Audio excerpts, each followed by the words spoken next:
Hello there, everyone. Welcome to Brew Jackets.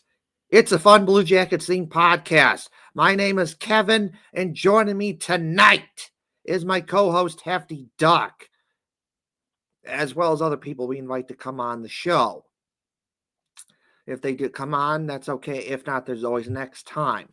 Anyways, a lot of stuff going on in the Blue Jackets world to talk about. The Blue Jackets have played 4 games since our last show, and they won 3 out of 4. They beat the Buffalo Sabres 4-3. The Blue Jackets beat the Toronto Maple Leafs 6-3. The Blue Jackets beat the St. Louis Blues 3-2, and they lost to the New York Islanders.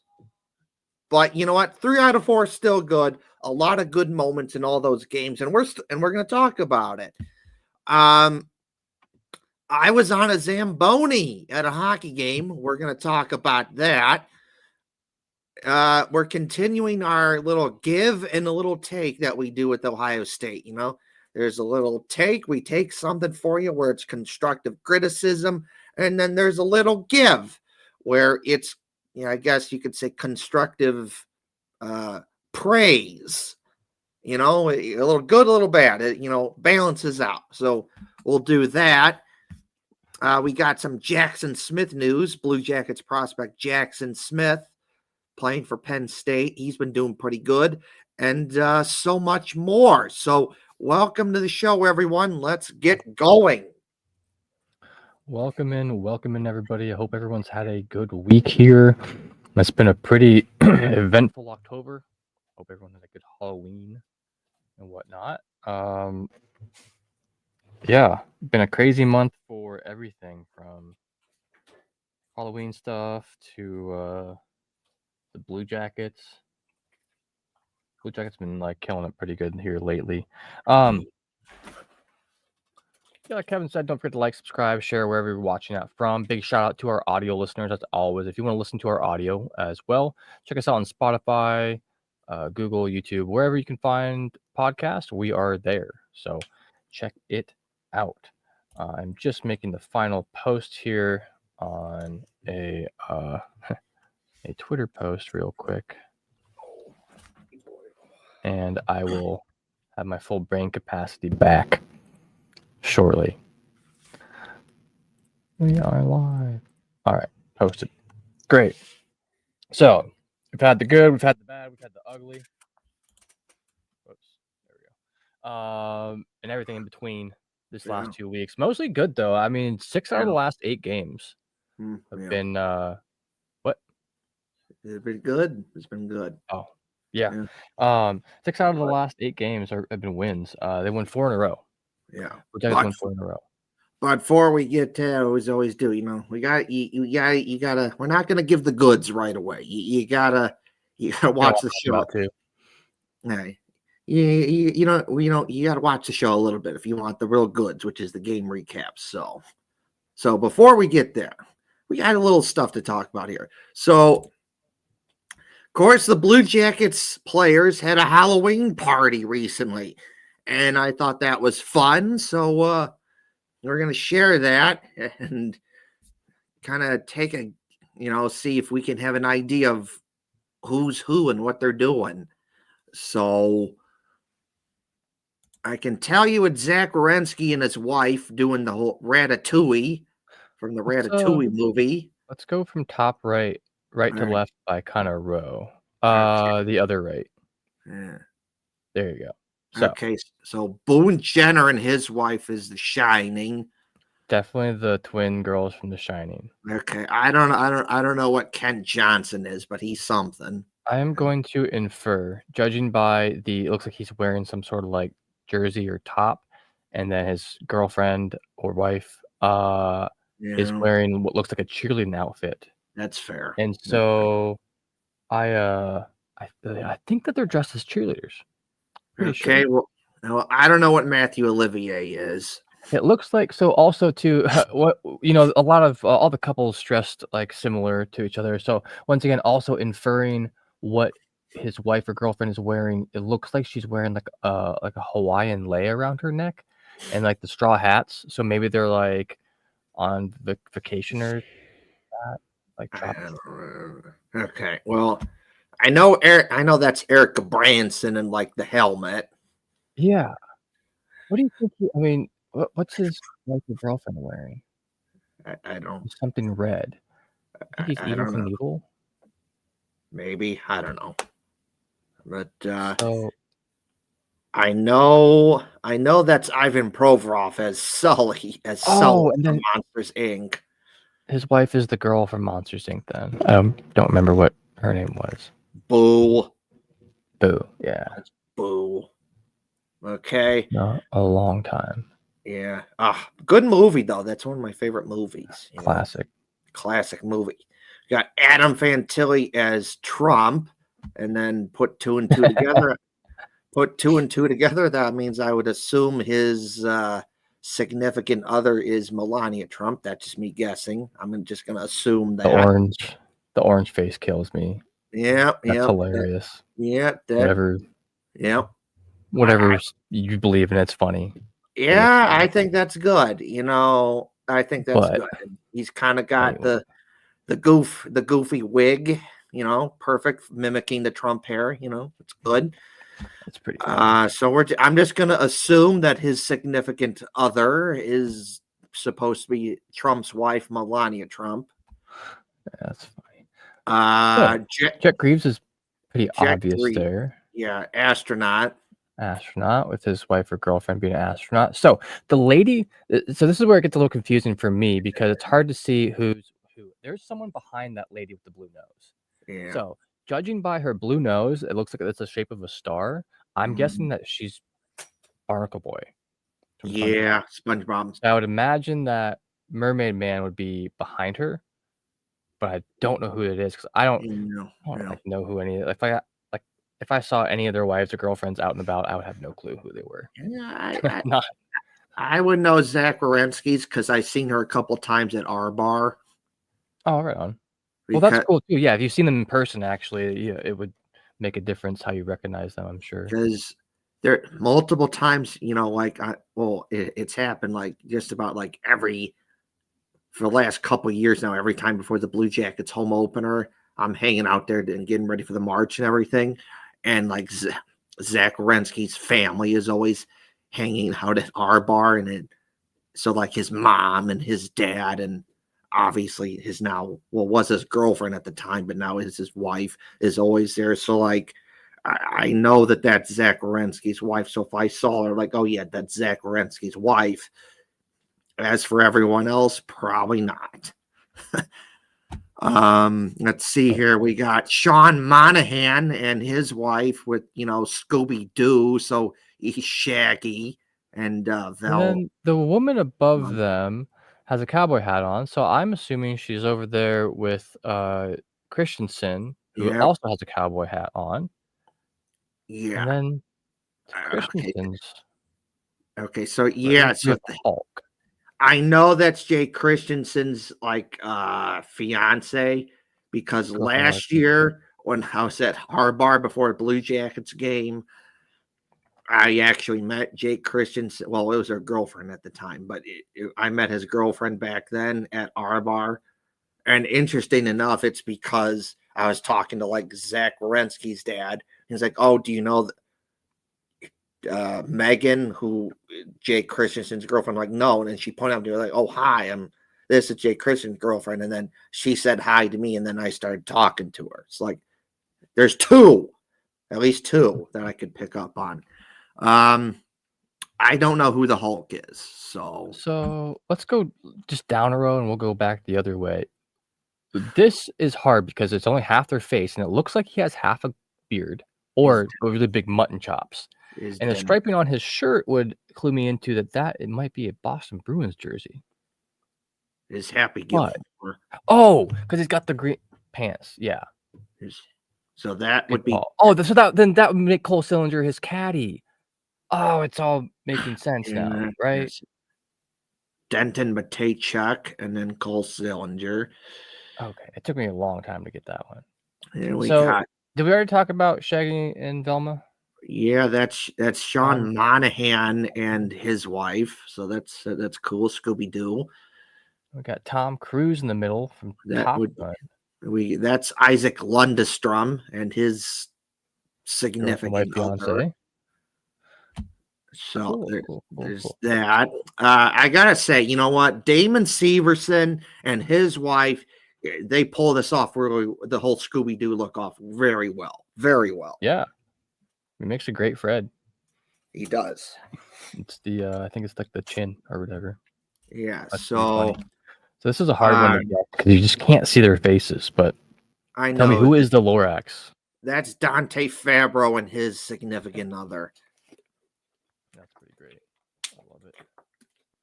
I think Zach Wierenski's pretty obvious. Him and his wife are pretty obvious there. Ratatouille. As Ratatouille and the chef, the rat and the chef from Ratatouille, anyway. Yeah. And then We got Zach Aston Reese. Oh, okay. As Mario and his significant other as Luigi. Yeah. Nice. Now there is. I don't have it up on the screen, but there is another picture of Kirill Marchenko and his wife as M&M's. Yegor Chinikov with his wife. He's something to do with racing. And then Dmitry Voronkov. He's got like some goofy looking monster mask on, That's hilarious. So who are we missing in this photo, do you think? Because there's that one person in the back. I can see the very, very top of their head. Well, but I don't know. I would have to assume, I don't know if this is true, but I'm going to have to assume that the Hulk is Elvis Merzlikins. That would make sense. And he's really tall too. So it makes sense that he's kind of like above everyone in the back. Yeah. I'm trying to think. Who could that be? We already have Lundestrom. We have Progrov, Sivo. You already talked about the other. Miles Wood? Yeah. Could be Wood or Coyle. Yeah. Wood, Coyle. I mean, maybe Dyson Mayo's still up. He's still listed right now. Like being called up. Has not played, though. Correct.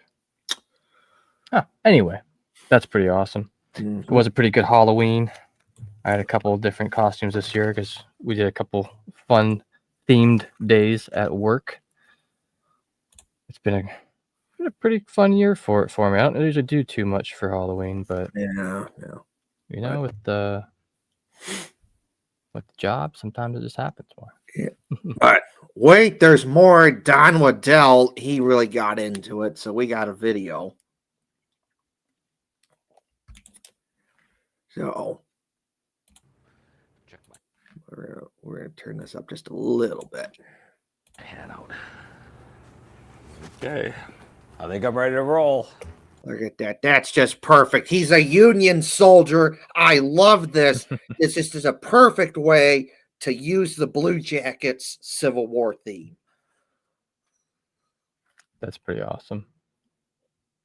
So he's got the, just for our audio listeners, I'm going to describe what he's wearing a little bit. So he's got the sweatshirt on that I believe that they were selling.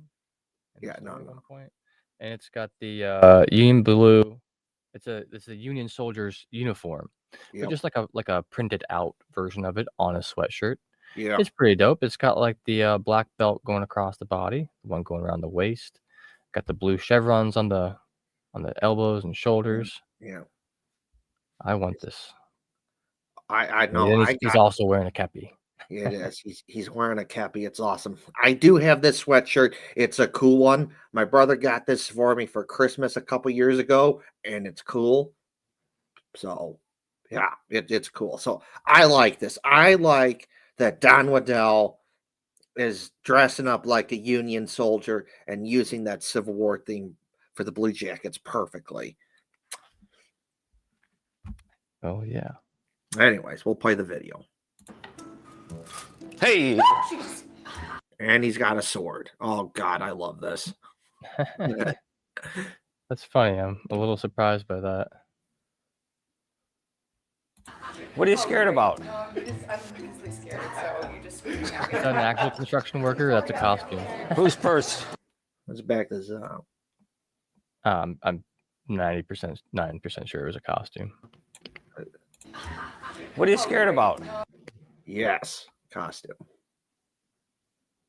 as a costume. Yeah. I'm easily scared, so you just screaming at me. Totally got me off guard. Who's first? Who's first? Who's first? All right. Some of you already know this story. When I took the job here a year ago in my press conference, I said, I hate that damn cannon. Coming in here for all the years and listening to that cannon was horrifying. Obviously, things have changed. We love that damn cannon. So, I have a cannon that you're gonna hear. All right, we ready for this?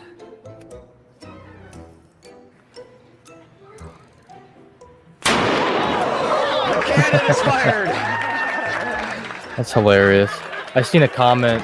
Are you surprised by that noise? Just for our audio listeners. The can that he unveiled, the sound you heard was Don Waddell getting out a mini cannon. I'm talking like handheld, like small cannon. They probably, because my buddy's dad used to like make these cannons that you'd put a firecracker in it, and the one would blow up like in it and shoot the other one out of it. It was pretty cool, but that's what this kind of reminds me of. So it's probably just like a little firecracker inside the actual cannon. One of the comments I was reading said that they heard that he's been firing this off in his backyard a bit. No, he has. The Behind the Battle, most recent Behind the Battle episode, the Blue Jackets had him doing that. That's hilarious. I love it. Yeah, he went from hating it to loving it. That's a big plus. There's the cannon right there. Yeah, it looks like the wheels of the cannon are like maybe like the size of your hand. The length is probably, I don't know, like 9 to 10 inches. Pretty cool. All right. Now, okay. So now we've had some fun. So now we'll get to the good stuff here. Why you're probably even here in the first place. Potatoes. We have to hold you off for a little bit here. We can't give the good stuff right away. You got to earn it. You got to earn it. Well, it's been a pretty good week for the Blue Jackets, like we talked about a little bit earlier. They've won 6 out of their last 8 games. They won 3 out of their last 4. They did have a 4-game winning streak that was snapped yesterday on Sunday, and we'll talk about that one here. That's probably the most dramatic one, or one of the most dramatic ones this last week or so. So, but let's go ahead. We'll start with last Tuesday's win against the Sabres. The Blue Jackets won 4-3 in overtime against the Sabres. I'm going to go over a couple little, I don't think I need to go over statistics at all, actually. Right off the rip, Chinakhov scored. He was the first one to score in the first period. And it just watching the recap earlier just reminded me of how good he seems to be doing, just passing the eye test. And even if we go to, so he's got 8 games played, 2 goals, 2 assists. So he's a half point a game player right now, which for only getting an average of 10 minutes a game is very good, because in order to score more, you have to play more. In order to play more, you have to be put in more. I'm getting some ringing. Yeah, so I mean, personally, I just think that he's been doing great. It was awesome. Unfortunately, in the second period, Sillinger had a pretty bad pass. Or I'm sorry, Jenner had a bad pass to Sillinger. There's a bit too much pressure on his back. Sillinger ends up he didn't catch the puck. It kind of hit off his stick, and then they got scored on. And of all players. Nope, that's later. That's a later goal. Never mind. So then, that was the Blues scoring. It's unfortunate because we talked about little errors and mistakes that Severson was kind of known for in the past 2 seasons, that just like little brain fart moments. But this one that ended up not really being an own goal, it's not his fault. I mean, he got the puck shot at him so hard, it hit his leg. His leg like kicked back with how hard the puck hit him, and it deflected into the goal. Shit's gonna happen. it's gonna happen. That's unfortunate. It's a bad bounce, but holy shit! The next goal that was scored was Zach Rowensky, and he let this one rip. Mm-hmm. Absolutely ripped it from the top of the blue line, the very top of the offensive zone, and just slammed it home. Just absolute rip. That's been killer. Miles Wood has been showing up good. Goaltending was pretty good this game as well.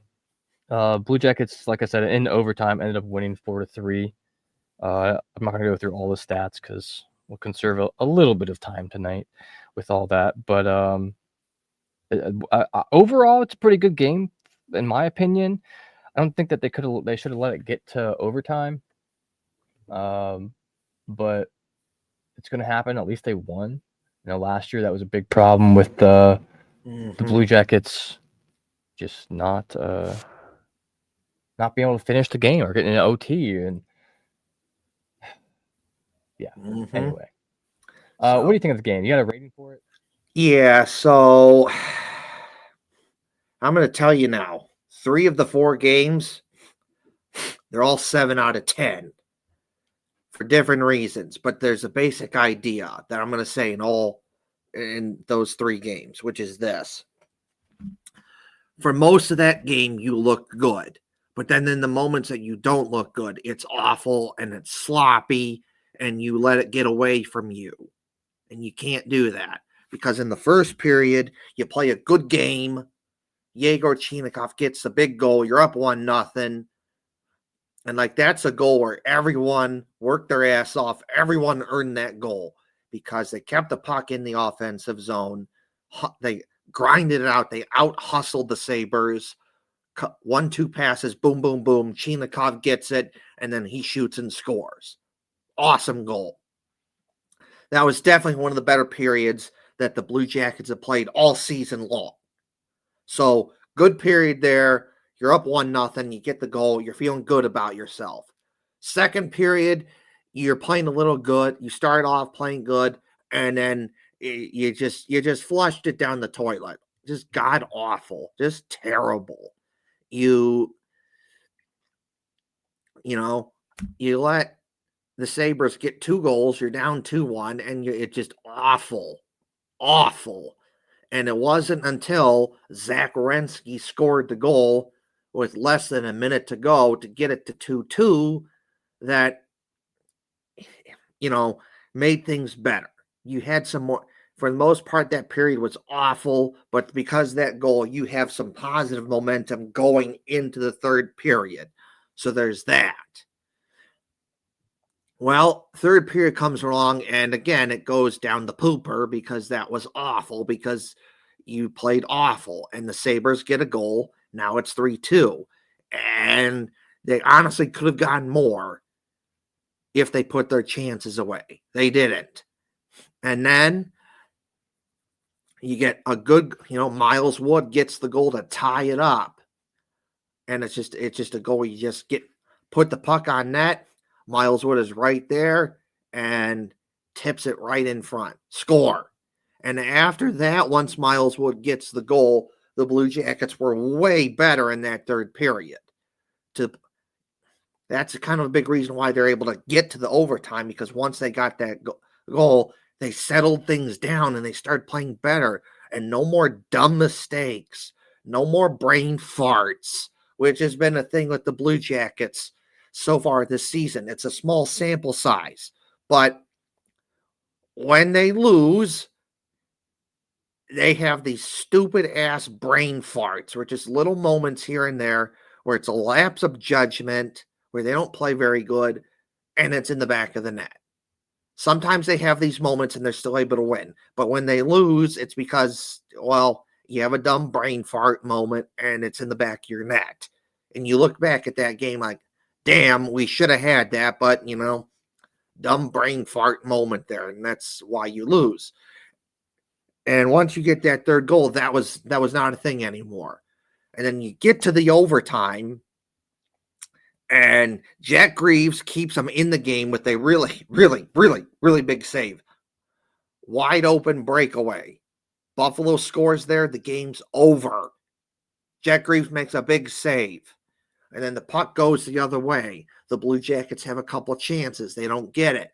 And then finally, Zach Werenski makes it look like he's going to shoot it. And the defense for Buffalo, they bite on it. So then at the last moment, Zach Werenski quickly passes it over to Miles Wood, who's open on the side of the net. He shoots and scores. And when I first saw Werenski shoot that, at first, it went so fast, I thought he missed it. And I'm like, crap. Because one of the worst things that you can do when in overtime, 3-on-3, is if you shoot, you better hit the net. The worst thing that you do is you shoot and you miss, and then the puck goes the other way because you missed and you didn't hit the net. And I was thinking, like, shot it, like, oh crap, he missed it. But then I see the puck like hit Miles Wood's stick, and then it like bounces up into the upper part of the net and it goes in. And I'm like, yeah, let's go. And the Blue Jackets win. So Miles Wood, 2-goal game. His best game so far as a member of the Blue Jackets. And I'm going to be saying this a lot in this show, but I'm really liking Miles Wood so far this season. I know it's a small sample size. Blue Jackets haven't played a lot of games yet, but I'm liking what I'm seeing. The dude is big and physical, and he's fast. He's fun to watch, and also he's a pain in the ass to play against. You can see that teams are having a hard time struggling against him, because what do you do against a guy who's that big, that physical, and he's fast? What do you do? And the answer is, well, probably nothing, because teams are having a hard time dealing with that. So overall, 7 out of 10 game was pretty good. Some stuff to clean up on, but still a pretty good game there, and you get the win. Yeah, I got a couple more things about this game real quick before we move on. So special teams. Let's talk about that real quick for this game, because this is one of the few games where it didn't have to come up too much, but when it did, the Jackets capitalized on. There was only one real power play the entire game. It was the one where Zach Werenski scored that slap shot, and yeah, on the power play. Great to see. You know, when we say special teams, we're not just talking about the penalty kill. We're talking about the power play as well too. Because sometimes this season, it doesn't look like the Jackets are playing 5-on-4. It looks like they're playing 4-on-4 or 5-on-5. I don't know. I don't quite understand why that's happening. Like, you have an extra man. Anyway, love to see it. There was a couple more penalties in the second period towards the end of it. Alex Tuck had interference on Matejchuk. So, and Marchenko had a roughing call against him, for roughing Josh Dunn, former Cleveland Monster and Blue Jacket. Josh Dunn. So this is really confusing, because the first time that someone scored, I thought it was Josh Dunn. It was Josh Doan. Yeah. Doan. That was the first guy for the Blues to score. Josh Dunn was the second one to score for them, I believe. That was his first NHL goal ever against a team that he had formerly played. He only played like 6 games, I think, for the Blue Jackets.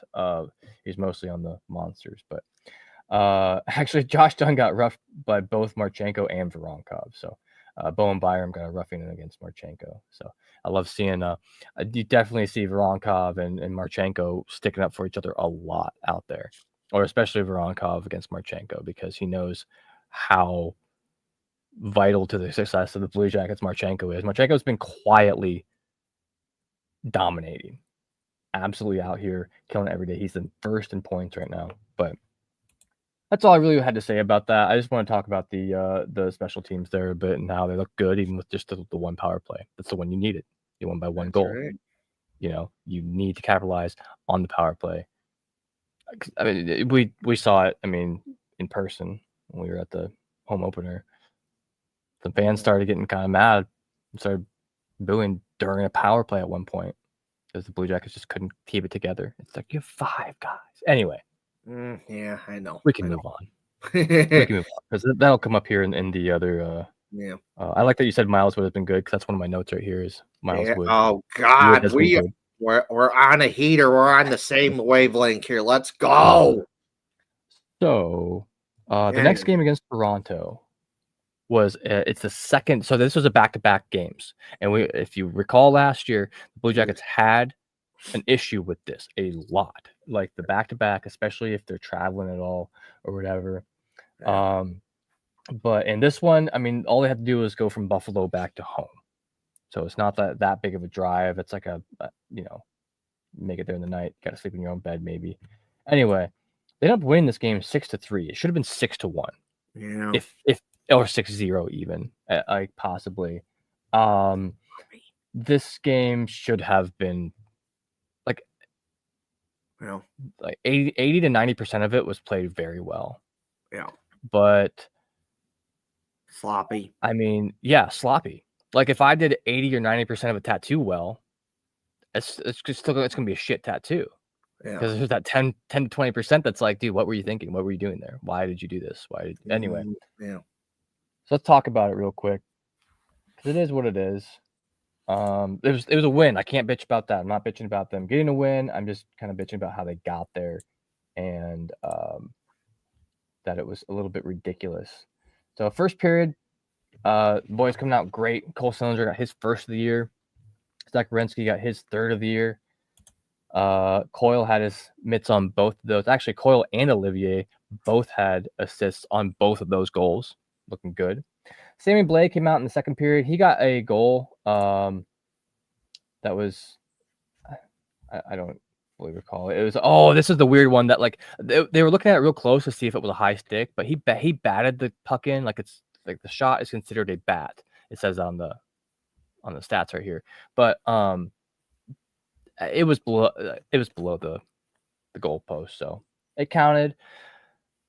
Kind of lucky, but it is what it is. Yeah. Provy came in clutch with his second of the year in the second period. Second period had like a lot of goals. Sillinger got his second of the game and second of the year. Pretty awesome to see. Coyle with his third point of the night with that assist. Crazy. Dante Fabro then scored his first of the year. Olivier with his third point of the night. Sillinger with his second on that one. So third period comes around. We got Matthew Olivier with Charlie Coyle's fourth point. Actually, Matthew Olivier and Coyle both get their 4 points with this because Coyle got the assist and Olivier got the goal. Yeah. 4-point nights for both the boys. That's insane. That's fantastic. I can't believe that. So then the thing is here, John Tavares did end up scoring Toronto's second goal of the game, his sixth of the year, and his 500th career goal. And unfortunately, he couldn't even bring himself to really celebrate it because they were down 6-2. Now you're one of the biggest moments in your hockey life, and you don't really, when you probably should have celebrated it harder. But I get why, to a certain extent, you didn't, because it's like it's a big moment for you. You scored your first, your 500th career goal in the NHL, but you didn't celebrate it as much because your team was getting smoked by the Blue Jackets. So I want to talk a little bit about the defense for this goal too. So what kind of happened here was there was like two Leafs coming down the ice together, and it appeared to be almost a 2-on-3. Like there was Jackets. There's a Jacket on the right wing. There was one kind of inwards from the left wing a little bit, and one in the center. And what happens is the two on the outside kind of slow up, and it ends up becoming a 2v1, which is how they end up scoring, because it went from a 2v3 to like a 2v1 just because they got skated by. They just went by them. They just went. Now I get it. It's the second game of a back-to-back. It's towards the end of the game. You got less than 5 minutes left to go. You're probably pretty tired. I get it. But this is what I'm talking about with the power play, how it doesn't feel like it's 5-on-4. You went from a 3v2 to a 2v1. against your favorite. And that's how, I mean, Tavares is going to make that shot 10 times out of 10. Well, 9 times out of 10. And then so on the last goal of the night, Nicholas Robertson, he got an assist from old friend Max Domi and Sammy Blay for his second point of the night. So in this one, I believe it was this one, it seemed to be that Matejchuk just got beat, just outright got beat. Robertson got kind of a long pass from Domi, and he was up near the blue line. And Matejchuk, in my opinion, so what he ends up doing, he turns and goes towards the wall where the puck is going to the player, instead of either skating backwards, which I don't necessarily recommend, or starting to make an angle back to the defensive zone because you're a defender. And I get it. He was trying to keep it in the offensive zone, in the blue line. But what happened then is, because he was coming this way and the guy near between the wall and him was already going forward, he's got beat. And that's gonna happen. He's a young guy. Experience is going to help do that a lot, because he's not slow.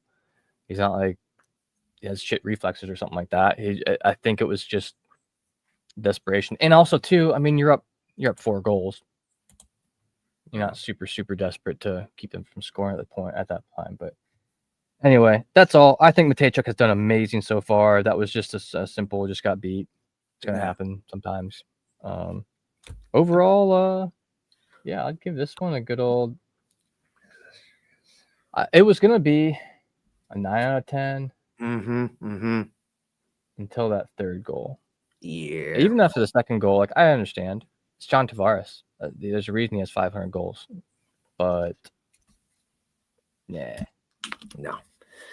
So for me, this is a 7 out of 10 game. Because why? Because you know what? You play your first period. It's a good first period.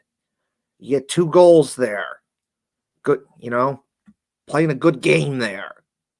Looking good. Definitely one of your better periods that you played all season long. And then second period was sloppy to start because you give up a goal there. And as soon as you give up that goal, that's when Toronto really starts to play better. And then you're sloppy. You're not as good. And that wasn't good, because that could have gone the other way, where Toronto scores another goal or two and you're looking at a different game, probably. Instead of you winning it, it's probably them winning it. But to the Blue Jackets' credit, they hung in there and grinded it out, and they didn't let Toronto score any more goals in that period, because the Blue Jackets got just exploded for goals in that period, and it was awesome. And as soon as they got those goals, that put a stop to Toronto that period. They didn't have anything else in that period. It was just, as soon as the Blue Jackets got the goals, that was it. Toronto was not coming back from that. Third period, that was, let's say the period was a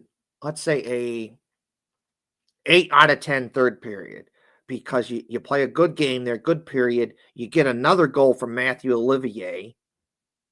You're up 6-1. And then where I ding it is because towards the end of the game, you get a little sloppy and you give up 2 goals. And you just can't do that. So overall, that's a 7 out of 10 game for me. I was ready to give it a 9 out of 10. When it was at 6-1, I'm thinking to myself, oh, this is a 9 out of 10 game. If it stays this way, this is a 9 out of 10 game. And then you got sloppy there, and you gave up 2 goals, and now I ding it to a 7 out of 10. So that has to be a little bit better. So some mistakes, but overall, pretty good game there. So that was a 7 out of 10 for me. Yeah. That's just, never mind. I'll talk about this with the next game. But Before we get So- to that, though, Jeff Savoda put this up on there on the Twitter page. This is the third straight visit to Nationwide Arena for Toronto in which the Maple Leafs have given up 6 goals. Ouch! Yeah, apparently Toronto does not like playing in Columbus because the last 3 times they've given up 6 goals. So, yeah, apparently they don't do well when playing the Blue Jackets in Columbus to At least they know when the can's about to fire probably now. yeah, god damn. It won't take them by surprise. No, because they've given up 6 goals the last 3 times they played in Columbus against the Blue Jackets. It is just not good. It's just like, oh boy. And the thing is they still got one more to go here. Like, boy, you're going to have to clean that up there because you can't. Your last 3 games against the Blue Jackets, you've given up 18 goals. Not good. You are not going to win that way. You're just not. That is really, really bad. Which means, let's see here. So, okay, so they heard the can. So the first time they heard the cannon go off when the Blue Jackets took the ice. So that's 1, plus the 6 that they scored. So that's that. So 7. And then the second time, so then another 1. So that's 8, plus another 6 when they scored. Plus, when the Blue Jackets won, they shot it off again. Oh, boy. And then this one when they shot the cannon off before the game. And then plus the 6. And then plus the one when they, when the goal horn goes off when they win. Oh, boy. That's a lot of cannon. I got 7 big booms. Let's see. That gets the meme. Yeah. Oh boy, that is a lot. So I'm gonna quickly just pull out my phone here, and let's see here. We got 7 the first time, and then what was it? 7 the next time, and 21 times. They've heard the cannon 21 times in those 3 games. Oh boy, that's a lot. I mean, bad from the Toronto perspective, that's awful. But from the Blue Jackets perspective, that's cool. That's awesome. Yeah, pretty. So, yeah, Toronto, apparently they suck the last 3 games against the Blue Jackets in Columbus because they've given up 6 goals each time. It's pretty funny. Pretty funny. Toronto does not like playing in Ohio, and which is it's not like they have like a long travel to get here or whatever. It's just like a quick hop over Lake Erie, and they're pretty much here. Yeah. It's not like I don't know. But yeah. Anyway. All right, on to the next game. So the Blue Jackets played a good game against the St. Louis Blues. They win 3-2. We'll get to Hefty Duck for his thing, and then we'll get to me. Yeah. So I was just about to bring up, we were just talking about how oh, this is the Blues game. Never mind. Never mind. I was about to start talking about the Islanders game last night. Oh, so let me get that pulled up instead of the Islanders game. My bad. This was the first game of November for the Blue Jackets. This was a home win, 3-2 against the Blues. And this is a rare one. Not really rare, I guess, but oftentimes the team that that gets the first goal wins the game. It's a crazy stat. It's like 70% or 60% or something like that. It's like it's way more than half. So that first goal is desperate for most teams, especially when you're at home, you got your fans there and everything like that. But the Blues started the scoring off about just under 4 minutes into the game. Then Charlie Coyle, who has been a huge, great addition to the Blue Jackets so far. I mean, he had that 4-point game the other night. He scored his second goal of the game. That was pretty awesome. There's a little tip in from Sillinger. Second period, Zacharinsky scores his 4th of the year. Zacharinsky being amazing, as always. The dude has just been on one this year. Right before Zach scored, now this was a really impressive goal to me. So Marchenko, he tried this really sick backhanded attempt. It was a little bit further out than maybe like I mean I wouldn't have tried to shoot that backhand. I would have tried to turn out, look for an open guy further back in the offensive zone towards the blue line, and looked for someone that way to pass it towards, so then I can turn around and be ready for a pass back for a shot. Because you're going backwards. Generally, you don't necessarily want to backhand it like that. But it got deflected, and eventually, it set up Zach Werenski for a low wrister. Now, Zach, he came into the zone with the puck, or he was already in the zone. When he got the puck, he had it on a stick. He looks up across the ice, like looking where to pass it, and then shoots it. And it's such a low. No, it wasn't a slow shot, but it was very low. It was very unassuming. Like there was not a lot of motion to it. It was just a little quick, whoosh, and it was just went where it needed to go. So that was pretty awesome. The next goal. So once again, Blue Jackets capitalized on the power play, which was pretty great. They had capitalized on 1 of 3 this game. And we have the one and only Sean Monahan getting his first goal of the season. First of many to come. And this was also a backhand shot. Pretty awesome there. That was first of the year. So this last goal from the Blues really kind of scared me a little bit, because I had to watch it a few times because I wasn't sure if it said 78 or 38 on the back of the jersey. And unfortunately, it was Boone Jenner who was going for a clearing attempt in the defensive zone, and he wasn't really looking where he was trying to fling the puck. I kind of think he was trying to clear it to possibly get a line change, because everyone was rushing back on the defense. It bounces around in front of the goal a bit, and he just like tries to backhand it out, and instead of going up in the air, it goes straight down right to the stick of Bujestad, and unassisted. No one else touched it. Basically, Jenner passed it straight to Bujestad to score. It's going to happen.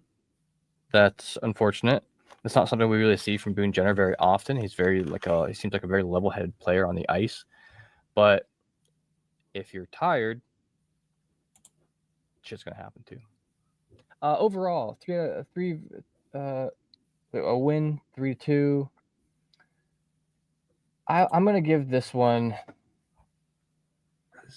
It's a win, so it's got to be at least a 7. This one's probably a 7 out of 10 for me as well. Yeah. Well, this game is also a 7 out of 10 for me, because again, it fits the theme of what the Blue Jackets been doing in their 3 wins this past week, which is, for the most part, you play a good game, and it's a reason why you win. But then there are moments where it's a brain fart moment, and you look stupid, and you're playing bad, but you're able to, fight through that and get the win and play good for the most part.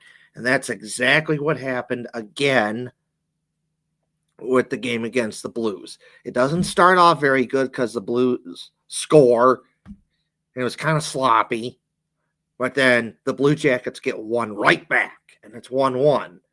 And it got better period as the period went along. It's 1-1 after 1.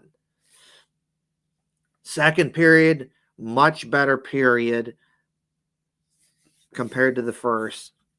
You get a big goal from Zach Werenski. It's 2-1. You play much better in the second period. You're really not giving the Blues much to shoot at. Much better second period. Third period, you're playing pretty good there. You make it 3-1, get a big goal from Sean Monahan. It's 3-1. Sean Monahan, 600th career point in the NHL. You're looking good there. You're playing pretty good. But then again, like every other game, you start to get sloppy. You don't play as good, and you get brain fart moments. You get a brain fart, and it starts to slip. You give up a goal. It's 3-2. And then all of a sudden, the Blues, they have all the momentum, and they are putting on the pressure like crazy, shooting pucks from everywhere. Jet Greaves making some big saves to keep the Blue Jackets in the game, because if he doesn't, it's a whole different ball game, and the Blue Jackets will probably lose that game. So it's a whole different ball game because Jet Greaves makes some big saves to keep the Blue Jackets in the game. And in the end, the Blue Jackets win the game because it was just a total team effort where everyone just locked it down and made sure that the Blues did not score anymore. So, again, like the other 2 wins that the Blue Jackets had this past week, the answer is this. For the most part, you play a pretty good game there. Good enough to win, but you still had some dumb brain fart moments where you don't play very good and some stuff to clean up, stuff to be better. But overall, you played a pretty good game and you win. So 7 out of 10 game. Yeah, agreed. It was, I mean, to get to those 9, 10 rated games, 10 rated game, you have to win a shutout like 6-0, 7-0, something like that. To get there, it's going to take a bit more. I'm always happy with the win. I'm never going to complain, but there's definitely things that you can look at to improve every single game, whether win or lose, every single game. And this is just one of those right here. 3 stars of the game, Jet Greaves. He had 949 save percentage that game. Renski was a second with 1 goal, 1 assist, and third star was Sean Monahan with his first goal of the season. Stats were pretty similar. A couple more shots on goal for the Blues. Blues face-offs were quite a bit better. 1 for 3 power plays. Yeah, I thought this was a pretty good game overall. You know, another good home win. Jackets have been,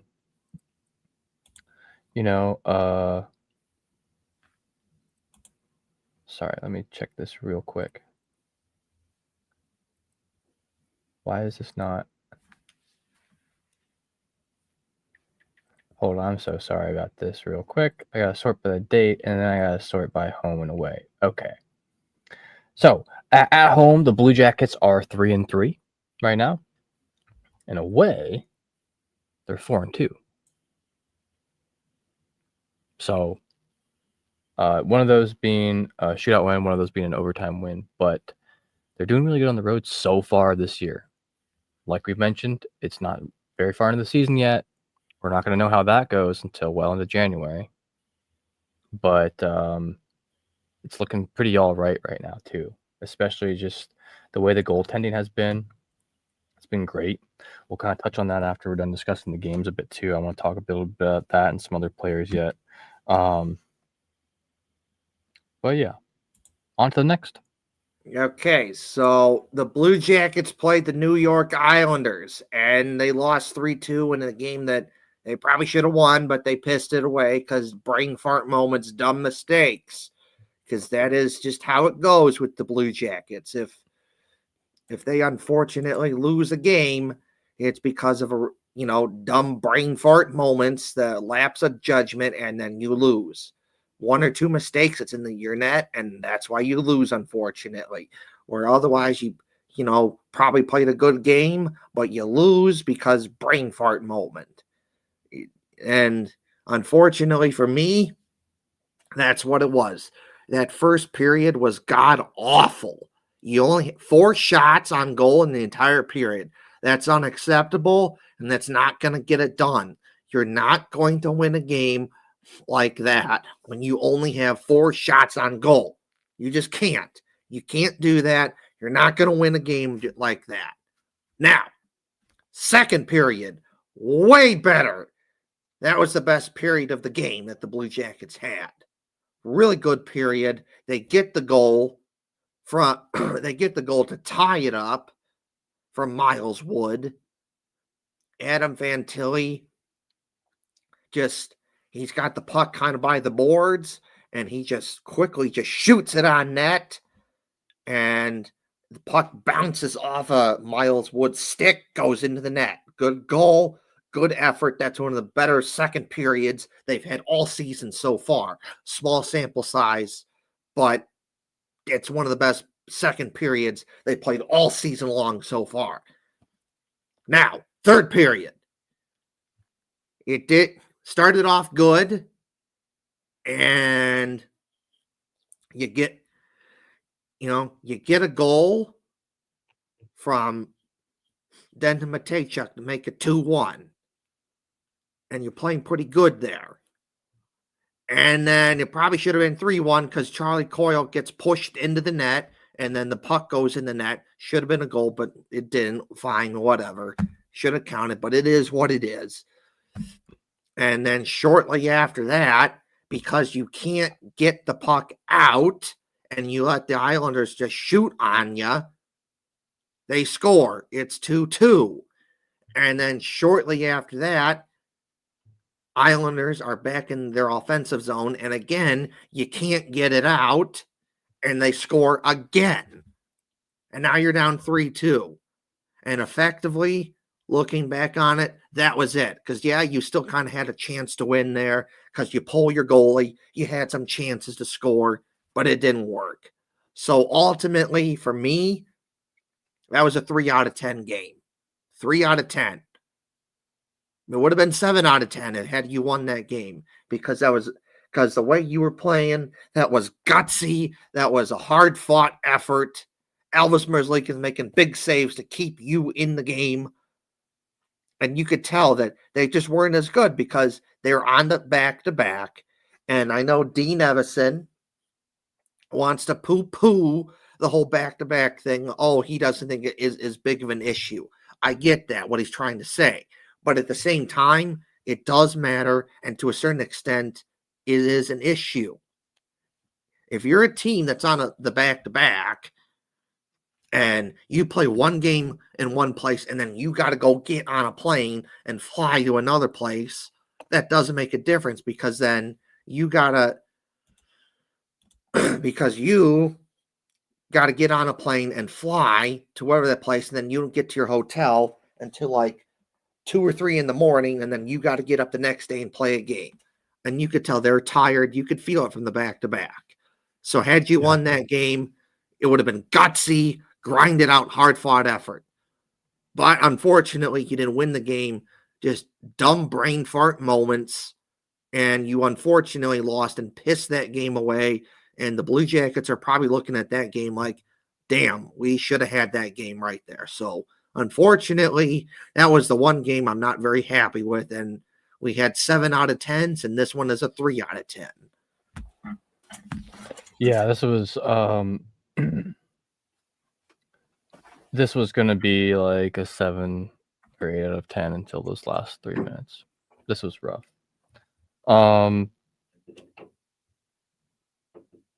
First goal scored. Common theme for the Blue Jackets. A very common theme this year so far. First goal was a power play goal from Matthew Schaefer against the Blue Jackets. Power play. Just that's the way it's going to happen. Now, they only gave the Islanders 2 chances at power play the whole game, but they hit 1 of 2. The Blue Jackets capitalized on 0 of 4 power plays in the game. That's also a huge reason the loss came. We'll talk about a couple other things here in just a little bit because there's a little bit of controversy in this game as well. It's not the sole reason why they lost, because keep these first things in mind. Power play goal, didn't get any goals on the power play. 0 for 4. You got to at least get one of those, man. One of them. But the second period, Miles Wood comes out with his 4th goal of the year. He's been doing really good so far. I've been a big fan of Miles Wood. He's doing good. Nothing too crazy happens in the second. There's 3 penalties from the Islanders, a hooking, a slashing, both against Krymarchenko, and then a hooking against Duclair. Second period, not too bad. Looking good. Third period, Denton Matejchuk comes out, scores his 3rd goal of the year with a nice backhand shot. The backhands were popular this last week. I don't know what it was with those. I mean, you're seeing it more and more. And this one was such a quick thinking shot too. I have no clue how he thought to shoot that, or if he was just trying to ricochet it back in off the goal or what, because it was unexpected, and it was unexpected for the goaltender too. Now, it's getting towards the end of the game. There's less than 5 minutes left to go. This is your second back-to-back in 5 days. You're on the 4th game in 5 days. Yeah. That's rough, no matter who you are. Now, last year, I think we saw this come into play a little bit more. Yeah. It was at the end, like every back-to-back, like they didn't win. The second half. The second game. Yeah. Like I'd have to go back and look for sure, but I want to say like out of 10, it was maybe like 1.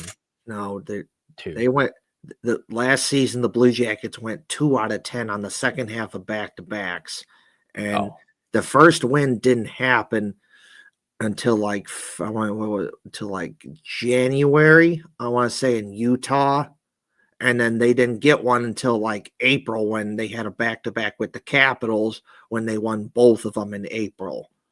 Yeah. So it's tough. It's tough for any team, but especially the Blue Jackets. It was tough last year. And, it's one thing that we pointed out last year was the back-to-backs. Now they showed up for this. They showed up great for 80% of the game, 90% of the game, 98% of the game.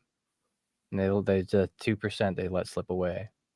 And now in the third period, there was a goal called back, or called a no goal due to interference. I'm a little bit confused about this, so I got to ask you a little bit about this here, Kevin, if you know more about it than I do. Yeah. So, for what I understand, there was a goal that went, the puck went into the net, but then it was called that Miles Wood, was it Wood? No, Charlie Coyle got pushed into the net. And then they called him for goaltender interference, disallowing the goal, which would have made it 4-1. No, 3-1. Or at that time, sorry, it would have been 3-1 at that time. Yeah. So, is that one call the reason the Blue Jackets lost the game? Absolutely not. They lost the game because, they let the first goal in, they let the second and third goals in. That's why it's a group effort. It's not one single call that does you win. That one single call was a huge. Could it have affected the game positively? Absolutely. For the Blue Jackets, yes. Without a doubt, that call being different could have been literally the game. It's not the only reason why they lost. Hell, it could not even be. It's not even one of the top reasons why they lost this game. I'm about to sound kind of like an asshole here, but holy shit, boys. Now, we'll praise you here in a little bit, but I gotta rip on you here for just a little bit too. What the fuck? What were you doing? Yeah. How did this shit happen? The first goal was unassisted by Matthew Schaefer. A little snap, and then Simon Holmstrom got the second goal, and these happened within 70 seconds of each other in the last 3 minutes of the game. 2 minutes of the game. 2.5. The first one, all right, let's rewind real quick, talk about that power play goal. It was over Merzikin's glove side, which has been a popular place for people to shoot. It's gotten better, but it is the way it is. Fantilli to Wood. That was a great pass to tie it up. Matejchuk's backhand. I'll mention too that the puck was bouncing around a little bit. So just the fact that he made contact clean enough and aimed it clean enough to get there was pretty cool. So under 2 minutes remaining, New York Islanders pull the goalie. The deflection was absolutely insane that went in. It really, I don't think that I mean, you shoot that same shot 8 out of 10 times. It's not going to happen. Now, the second game of a back-to-back. Their second back-to-back in less than a week. Last 5 minutes, last 2 minutes, they're tired. They're dog tired. Well, that tied up the game with that deflection. What happens when a team scores in the last 2 minutes and they're so close to that tie, they're so close to that win? They get an adrenaline boost. Without a doubt. The home crowd's going wild. If you look in the stands, tons of people already left. Because they're like, oh, well, we lost the game. We're going to go get, warm up the cars, get a head start out there in traffic. The fans had no faith. And I think that maybe the Blue Jackets relax a little bit. They're like, okay, I'm so tired after this game. Like, maybe we can just sit back and kind of turtle and not let them score. That did not happen in the slightest. Mm-mm. So with that adrenaline rush, the Islanders come roaring back into the defensive zone, and they're ripping shots left and right. There's like literally 3 shots in about like less than 10 seconds going. They at this point it's back to 5-on-5 as well. The goalie's back in the game, and they just keep letting them take the shots. Now, the way that this was set up, the Blue Jackets were playing like kind of like a zone defense, to where there's like they create like a. This wasn't really a diamond. This is more of like a box defense, and maybe the diamond would have helped here, possibly. I don't know. Being in the square, you can see there was 2 guys down to, either side of the goal, 2 guys kind of up in the middle, where like between like where the dots are, and then there's 1 guy kind of like up top roaming, and they stand there. They stood there. They kind of the Blue Jackets are kind of just standing there. They're winded. They're gassed. It's the end of the night. I get it. I don't have that near any kind of that stamina or energy personally. Very few people in this world do. And the shot that went in hits the post, hits the back end of Merzlikins, and trickles into the goal for the winning goal. Now, directly after that, Elvis Merzlikins breaks his stick on the goal post. I am not bothered by that in the slightest. Mm-mm. At all. In fact, I'm encouraged. It's really, I'm discouraged at what happened, but I'm encouraged in a way of Elvis's reaction to it. I understand a lot of people don't like the emotional outbursts from him and the way that he acts, but like, you want him to just hang his head and go to the locker room and be like, oh, well, at least we tried. Nah, dude is out there competing with every ounce of his entire being. He's trying his absolute best. The Columbus Blue Jackets have the 3rd best save percentage in the NHL right now, and they have like the 4th most shots against. So they're doing great. That's one of the things that has really improved and helped Blue Jackets out, even in the short amount of games they've had so far this season. I understand his frustration. After the game, he looked frustrated, almost to tears during the interview. I don't blame him in the slightest. I didn't get to listen to that at all, but the frustration's real. I don't know. I mean, he was probably a little disappointed himself, but also kind of disappointed in the team. After that, the Blue Jackets pull Merzlikins, but they weren't able to do anything from that. Nope. And that just goes to show, gotta play the whole game. Man, it's just, I totally understand though, and this is like a unique position, and I don't know why does the schedule have 2 back-to-back series, 2 back-to-back games in less than in 5 days, with a 1 game with 1 day break in between. That's brutal. Well, it was so the first back-to-back they had the first back-to-back they had 2 days, and then between that, yeah, they had the 30th and 31st off. You're right. Even still, 4 games in 6 days. That's a rough outing. I get it. This game, it went from being like an 8 out of 10 because they give up a power play goal. It's just going to happen. Went from being like a 7 or 8 out of 10 to a 3 Yeah. out of 10 Yep. because you played 55 great minutes, but you need those last 5. Mm-hmm.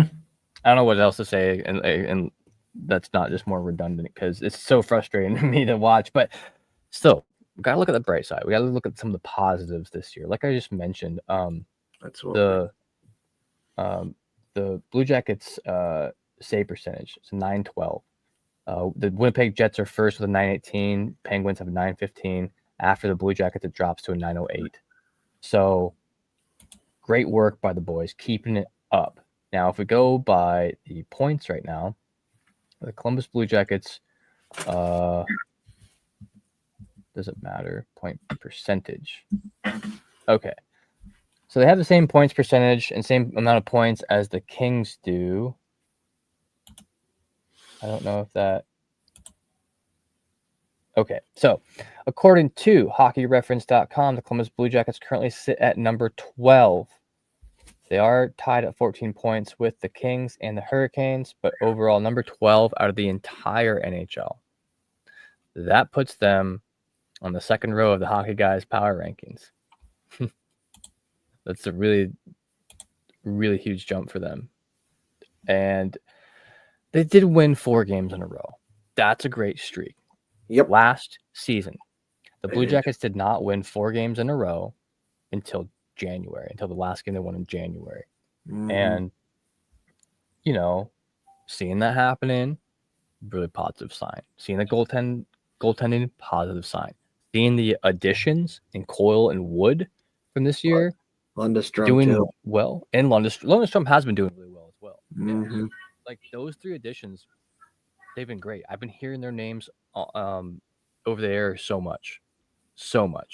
There's 2 guys I want to talk about here in a little bit that are heating up and will have their time come this season yet, guaranteed. But I just want to talk a couple more positives real quick. I'll talk about Chinikov as well. Mm-hmm. Chinikov's got 4 points in 8 games. And was I talking about this with you before the show, or were we talking about this in the show already? He's only got an average time on ice of 10 minutes and 12 seconds. And I think he does the most that he can with those 10 minutes. He does. I really do. He's taken hits. He's got a couple blocks in there. 2 goals, 2 assists. He's a +2 right now. So he's doing his forecheck. He's doing his back check. He's doing everything he needs to be doing right to get some more playing time. We'll see how that develops here in the next few months. But I would be surprised to see Yo-Yo Chinikov being a healthy scratch anymore. I just don't think that's something that I would do with that player. A couple unfortunate things from this last week too. It is reported Eric Branson is out. He was out the last 4 games. He's going to be out at least 4 more games. And apparently Denton Mateychuk got an injury. And that's something else too. Maybe Mateychuk, having been in there for that last period, would have been able to help alleviate some of the strain on the defense.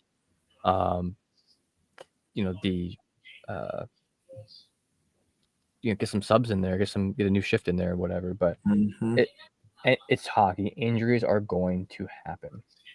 And that's the way she goes. So you got any positives, Kevin, for this year, this last week? You play 4 games, you take the 3 out of 4 when realistically it should have been 4 out of 4. But that being said, you still take it. You still take 3 out of 4 when you can, and you just keep going. If you can do something close to that every week when you're playing games, you're gonna be fine, and you're gonna be good to go. Just keep playing the same way that you've been playing for 9 times out of 10 for this season, which is just that out-hustle the opponent, outwork the opponent, grind it out, and fast, physical, and just aggressive, and just pucks on net, north south, and just keep going. Because you do that, you're going to be fine. And their 5-on-5 play, which was good, really good last season, the best 5-on-5 team last season in goals and from an analytics standpoint. And if you keep and that whole thing, it's continued on into this season. You keep doing that, you're going to be okay. And hey, the goaltending, both Elvis Merzlikins and Jack Greaves has been good. You just keep doing those things and you keep getting it, you're going to be fine. You just got to keep going and keep playing the way you're playing, and no brain farts, and just keep playing the way you're playing, and you're going to be fine. Yeah. I have high hopes yet for this season as well too. And there's two guys I have high hopes for. And that is Kent Johnson and Adam Fantilli. That's right. Now, neither of these two guys are anything to sneeze at. It's so early in the season. Fantilli has 12 games played. He's got 6 points, as does Sillinger and Sean Monahan. So nothing super out of the ordinary there. Nothing too crazy. He's not doing bad by any means. But I feel Adam Fantilli will be heating up here. He's getting quite a few minutes. He's getting an average of like almost 16 minutes a game. Look for more improvement from him here soon. Overall, I think his performance has been pretty good. I just feel like he's not quite the force he can be. He absolutely can be that guy. I think that it might just take a little warming up yet this season, and who knows too. You have other guys showing up so big, like Mike Marchenko. You know, there's only so many goals a team can score in a game, and if Marchenko's scoring, 2 or 3 of them, it doesn't leave many for everyone else to score. Yeah. So Kent Johnson though too, 12 games, 4 points. I'm expecting a lot more. So both Fantilli, Johnson, and Jenner all have the lowest plus minus. That's the line they're on together, I believe, and that's going to happen sometimes. Plus minus is not the greatest indicator of a player's skill, but it is a good indicator of if that line is missing something, and that might be a defensive mindset on that line. And that's just the way it is. I would expect Boone Jenner to have a little bit lower plus minus. A couple other guys on the team have -2s. And we have Zach Werenski with a +10, Voronkov with a +9, Marchenko with a +8, Monahan with a +8. Like these guys are out here beasting, and it is what it is. So yeah, looking for Kent Johnson to heat up some more too. I'm really surprised at this line. I feel like they have a lot of chemistry already, or they can have a lot of chemistry. But one of the other things is too, both Johnson and Fantilli have been in the league just long enough for the book to be out on them, for the game, for them to be included in the other team's game plan against the Blue Jackets. Yes. So they're learning, and them being younger, maybe having a few less tricks in the book so far, just being less experienced. Not that they're not skillful, but maybe having a few less tricks in the book, maybe having a little less luck positioning or knowledge of positioning. That'll come with time. But there are two to keep an eye on. I think there's a couple sleepers right now. They're going to take off and absolutely kill. What do you think of Fantilli and Johnson's performance so far? I'd say for the most part it's good because they've continued that chemistry that they had with Boone Jenner from last season, which was a real good line that they had last season. Real came on strong there, and it played a big reason why they were fighting for a playoff spot until game 81 of an 82 game season. And they've continued that positive momentum into this season. But what you said perfectly is, I agree with, is the book's out now officially on Kent Johnson and Adam Fantilli. They've been in the league long enough to where people know what's going on there and they know what they're good at, what they're not good at, and how to combat that. And now it's why they're not doing as good. And now it's up to Kent Johnson and Adam Fantilli to figure out a way to get around that and counter that. How do you do that? Because if you can't do that, it's not going to go well for you. And eventually you will be out of the league. If you can't counter what other teams are throwing at you, you're only going to go so far. But it's the players that are able to find a way around that and counter that have good long careers. And I have no doubts that Ken Johnson and Adam Fantilli will do it exactly that. It's just a matter of when and how will they counter that. Which I can see. I know it's one game, one small sample size, but I can see why Dean Evison took Kent Johnson off of that line and put him on the fourth line. It's just to get him away from that situation, put him in a different situation, and maybe he gets confidence from that, and then you put him back on the second line, and then he's good to go. Because it's one game, small sample size. But we did see a positive difference there because Boone Jenner looked good with Miles Wood and Adam Fantilli there. It was good chemistry. You know, we talked about the goal there, but good chemistry from Adam Fantilli and Miles Wood and Boone Jenner to get the goal there.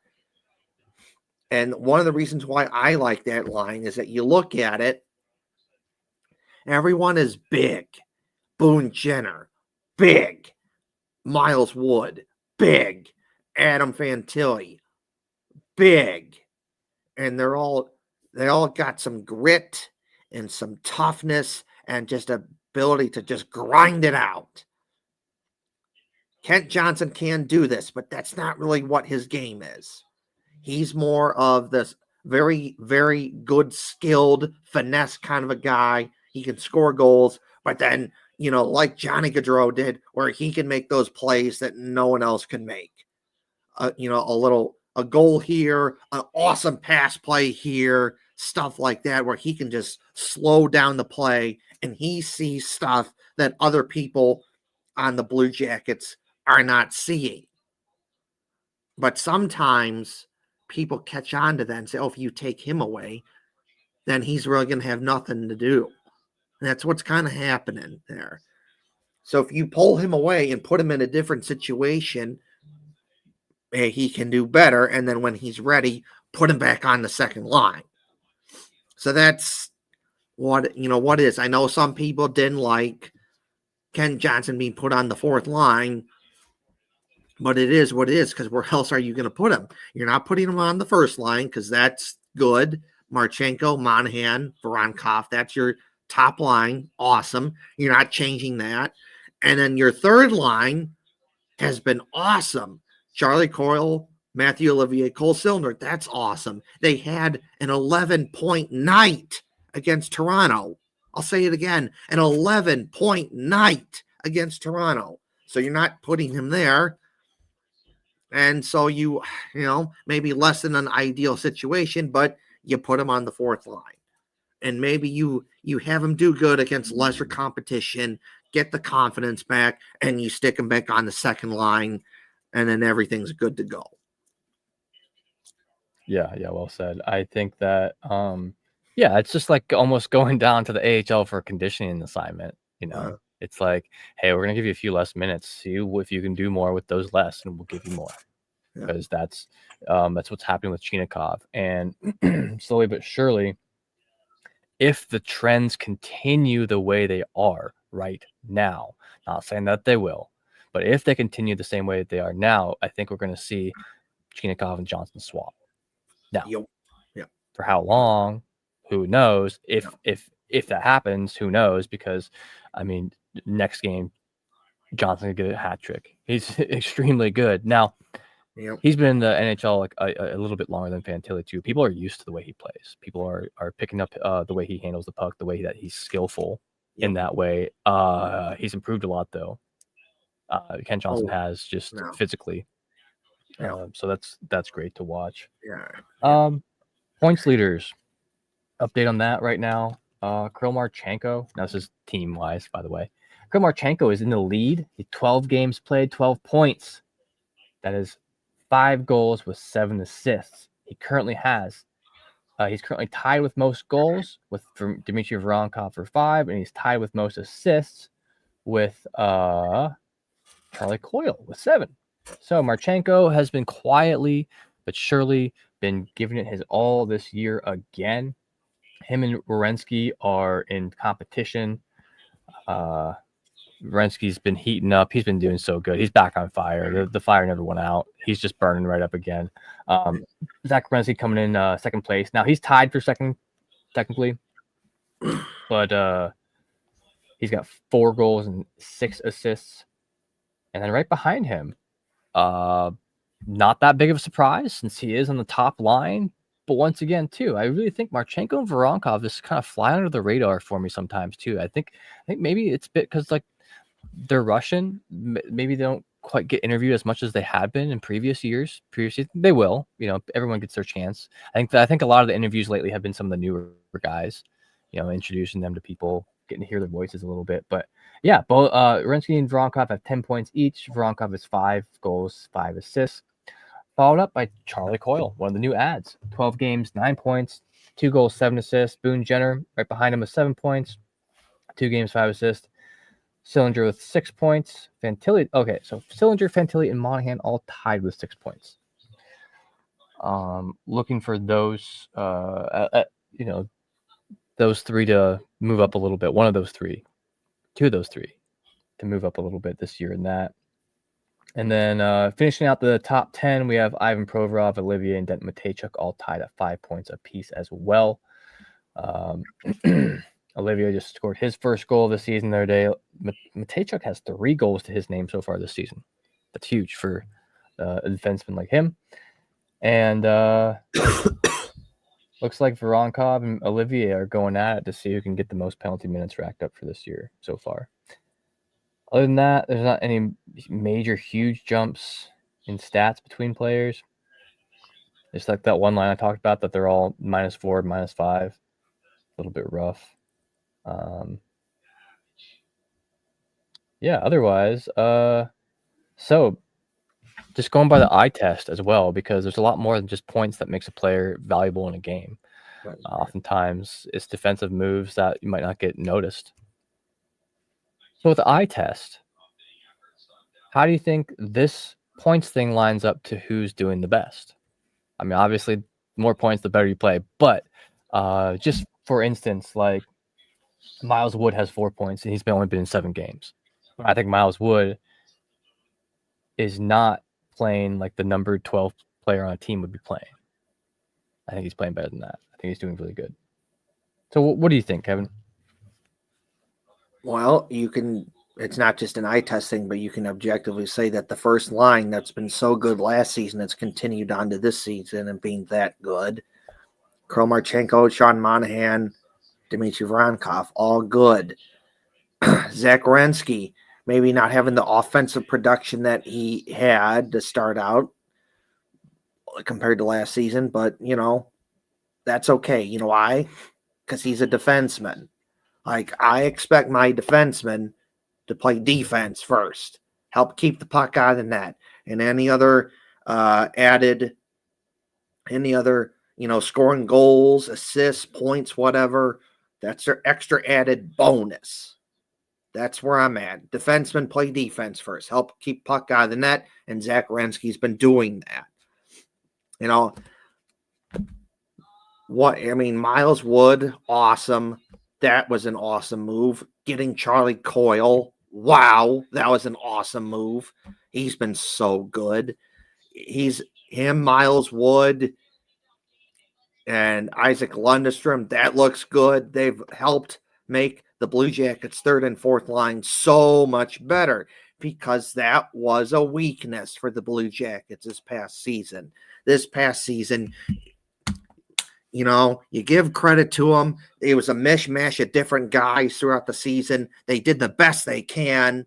sometimes bad, sometimes good, but it was a weakness. You get guys that are good third line, fourth line guys, and it makes a difference. Now your third and fourth line is not really a weakness anymore. It's just not. So good move there.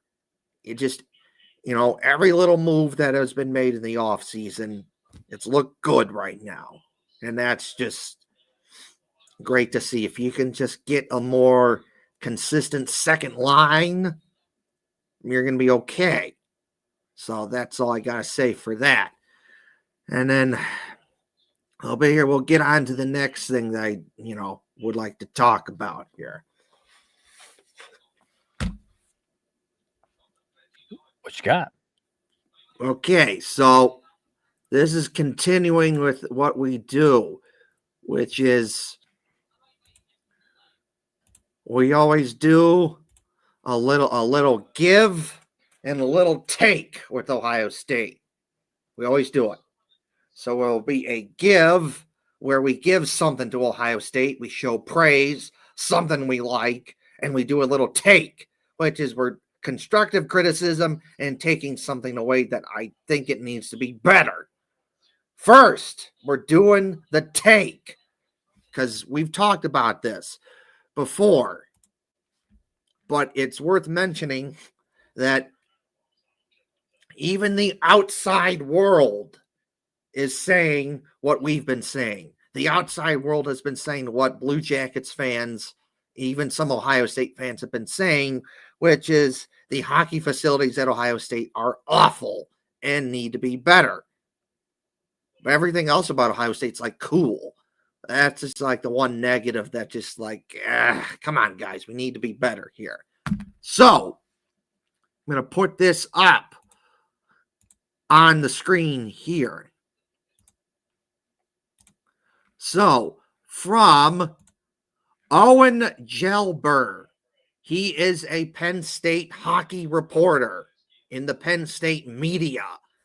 So, Owen was in Columbus, and he covered, not only did he cover the two Ohio State-Penn State hockey games, he was also at Ohio State-Penn State football game, and he also went to the Blue Jackets game against the Blues. And he had this tweet that he shared on his Twitter page on November 1st, 2025. And Owen says this: Columbus is absolutely a hockey town. Nationwide Arena is beautiful. Jackets fans are polite and passionate. It's loud. Team is fun. Traditions are awesome, especially the Cannon.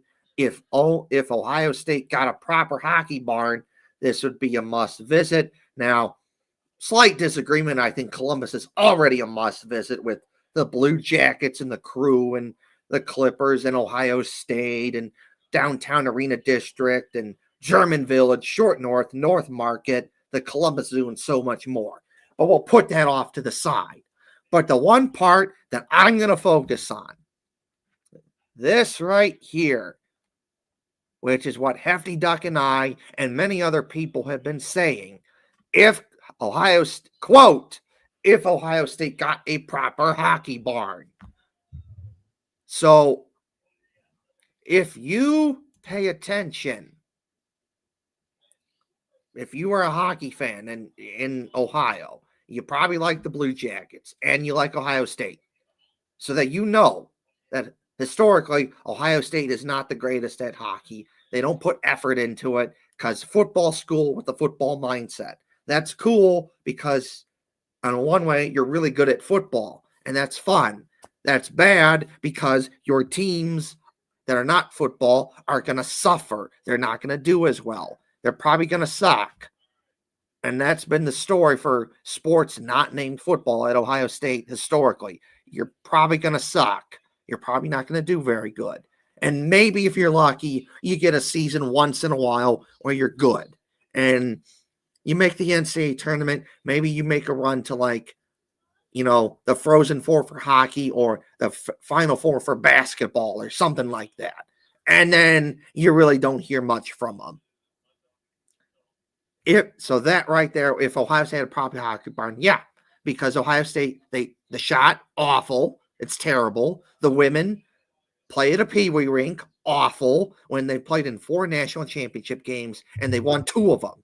You think it would be better, but no, Ohio State does not care about hockey. As a matter of fact, if you're a sport not named football, you're useless to Ohio State. They probably look at you as an annoyance, like, ugh, do I have to have a football? Do I have to have a baseball team or a basketball team or a hockey team? Why can't we just be a football school? That's what Ohio State is from my perspective. They don't care about sports that are not football, and it shows in the other sports. The hockey facilities are awful, and it's bad when you have people like me and Hefty Duck and so many other Ohio sports fans say it. But it's really bad when you have people from the outside world that are visiting and they see that and goes, ooh, they don't have good hockey facilities. And that's why it needs to be better. We've shown it on the show, but Penn State, they have a really good hockey facility. It wasn't always like that. Penn State was a football school with a football-only mindset like Ohio State until Penn State made the decision to change and put more effort into their hockey program. What do you know? They've been rewarded. New hockey facility, better teams, better players. They're just coming off their best season ever to the Frozen Four. And they got rewarded for that even more. You know why? Because they got Gavin McKenna, who's one of the top prospects in this upcoming NHL draft. They got Blue Jackets prospect Jackson Smith, who was one of the best defenseman prospects in this past draft. When you put effort into your hockey team, you are rewarded. And this is the take. Ohio State, I like you very much, but you need to be better. Knock it off with this football-only mindset. I'm sorry, it's stupid. You can be good at football and put effort into other sports. And if you keep doing this football-only mindset, you will be forever stuck with football only, and all your other sports, yeah, they're probably gonna suck. And that's how it's gonna have to be. Because why, if you play basketball, if you play hockey, if you're baseball, whatever, and you're really good, why would you go to Ohio State? They're not going to put the effort into that to make it good. If you're football, have at it. Go to Ohio State, have fun, play good. You're going to be developed correctly. You're going to go to the NFL. You're going to be a stud. You're going to be a star. You can't say that about other sports. Historically, you can't. So it's time, Ohio State. Other schools are good at football and they put effort into other sports and are good and produce top talent. Michigan, perfect example of this. They're good at football historically and historically good at football. You look at the stuff, the people that they produced over the years. It's like, wow, that guy went to Michigan. That guy went to Michigan. That guy went to Michigan. I'll, name some guys. Dylan Larkin. You have Kyle Connor, stud. Let's look at the Blue Jackets. Jack Johnson, Zach Wierenski, Kent Johnson, Adam Fantilli. And those are just some guys. You can go down the list of just studs that they've produced because they've made the decision to put effort in football and hockey. So it's time, Ohio State. Get with the times. Let's put effort in other sports besides football and get a better hockey facility, because this is embarrassing when the outside world sees this and says this, that, yeah, Columbus is cool, and hey, Blue Jackets games are fun, and Nationwide Arena is beautiful, and Ohio State, they're good in football and this and that, but their hockey facilities suck. It's embarrassing, and it needs to stop. Put effort into other sports besides football. Get both the men's and the women's hockey team a better hockey facility because they deserve it. That's all I got to say for now, is get with the times, put more effort into other sports besides football, because it will be beneficial to you. And these other teams, they deserve it. Yeah, absolutely. I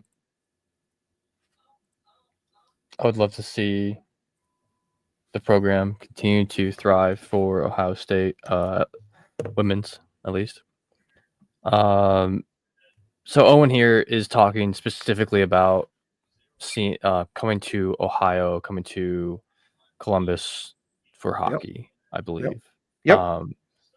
And it's a great point because there's like one reason to come to Columbus for hockey, and that would be either the youth uh they do the high school tournaments at Nationwide.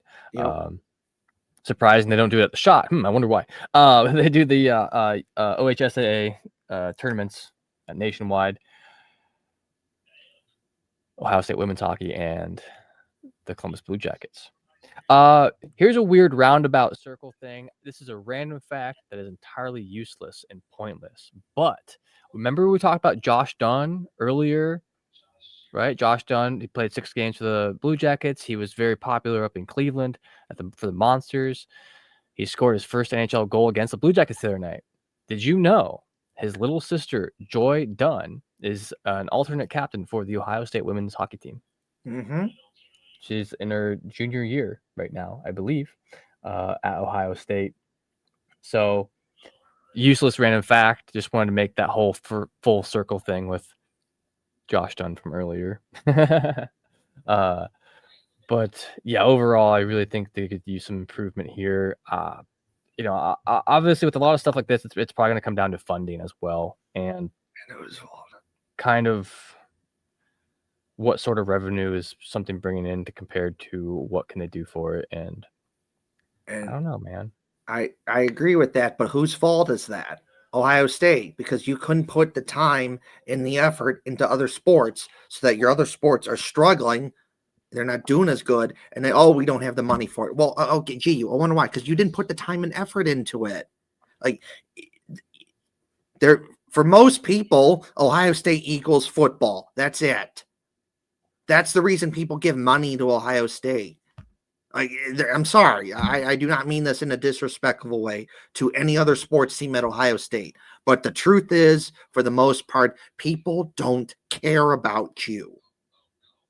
To them, Ohio State equals football. There's no reason for most people to give money to Ohio State if it's not the football team. That's how it is. When you look at social media during Ohio State football season, Ohio State stuff is everywhere. Yay, Ohio State! Yay, Ohio State! Yay, go Bucks! Go Bucks! Go Bucks! Buckeyes! Go Ohio State! And then the moment that Ohio State football is done, it's basically zero. Collectively, people just are like, well, that was fun. Okay, screw you, Ohio State. See you next time when football comes back. We're going to go pay attention to the Blue Jackets now or some other Ohio sports team. And this is reflective in the attendance. The Blue Jackets always get good attendance, but they get a huge jump in attendance when Ohio State football is done. And it's always been like that, and it will always be like that because that's how people view Ohio State. It's football. And if you're not football, for most people, you might as well not matter. You might as well not matter. And you say, oh, it's a money thing. I agree. But again, whose fault is that? Ohio State. Because you didn't took the time and the effort to put effort into other sports to make them more competitive, to give people a reason to give money to. Because like me, I've been to, let's see here, 3 or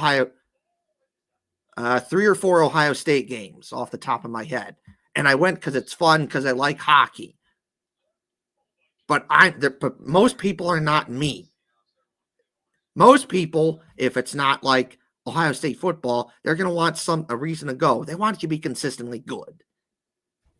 And unfortunately, for the most part, that's not other Ohio State sports. Unfortunately. So you say, oh, it's a money thing? Yeah, I agree. Well, it's your fault, Ohio State, because you didn't put the time in the effort to put more effort and resources into those programs for them to be consistently good, to give the more casual person a reason to give them money. That's just how it is, unfortunately. So, again, this tweet here by Owen Gelber is perfect because it perfectly explains the hockey scene in Columbus. If you're in Columbus, you want a hockey game, you're going to a Blue Jackets game. That's just how it is. End of story. No disrespect to the Ohio State men's and women's team, but it is what it is. 9 times out of 10, if you're in Columbus, you want a hockey game, you're picking the Blue Jackets, and that's just how it is. You're not going to go out of your way, generally speaking, to pick Ohio State. You're picking the Blue Jackets. Doesn't have to necessarily be like that if Ohio State put more effort into their hockey teams consistently, but they're not interested. They're not. They care about football, and that's it. And I mean, all the other sports, metaphorically speaking, rot on the vine. And then you wonder why, you could have gotten Caden Lindstrom, but you didn't. He didn't even consider you. Caden Lindstrom, he was right there, Ohio State, in your backyard, in Columbus, the entire season. He was there at a football game. He was there at the Blue Jackets outdoor game at Ohio State. He saw this entire Ohio State environment and all the coolness about it. And he shot it down like, nah.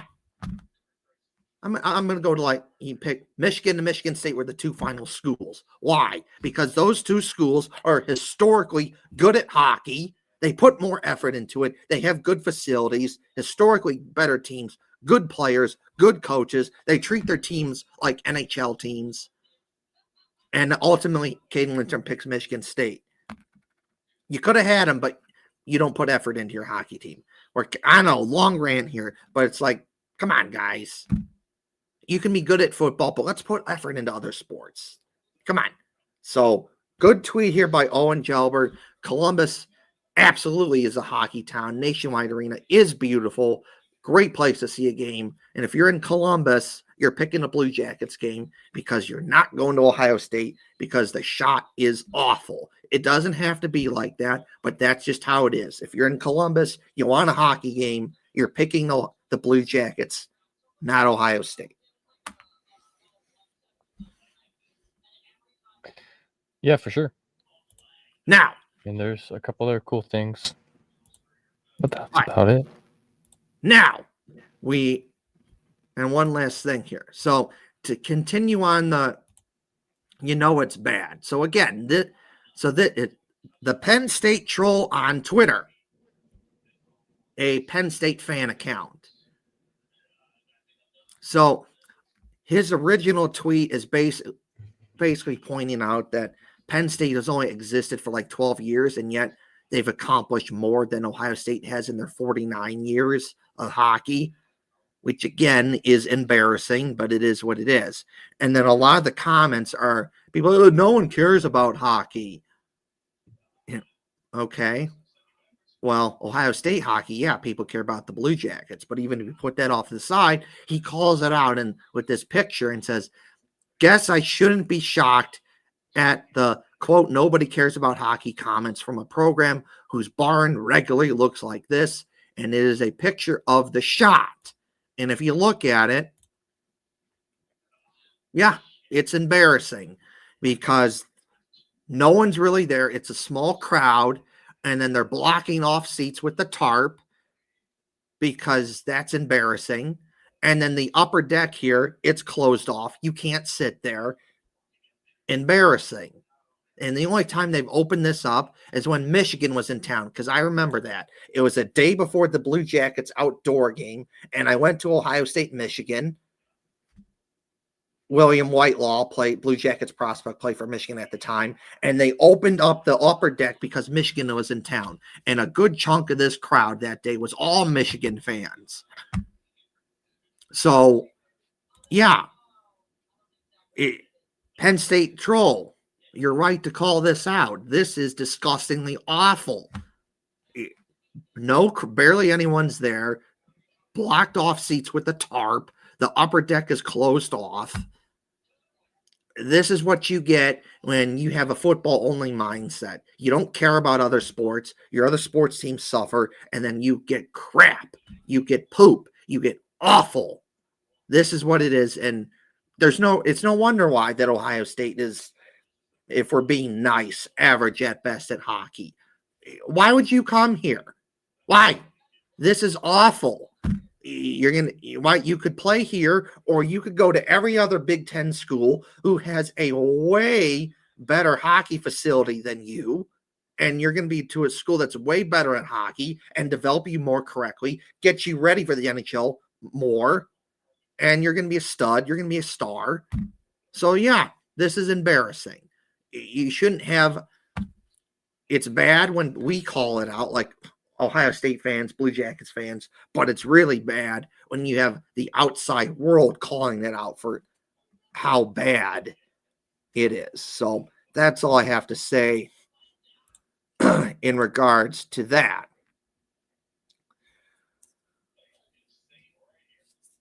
Yeah.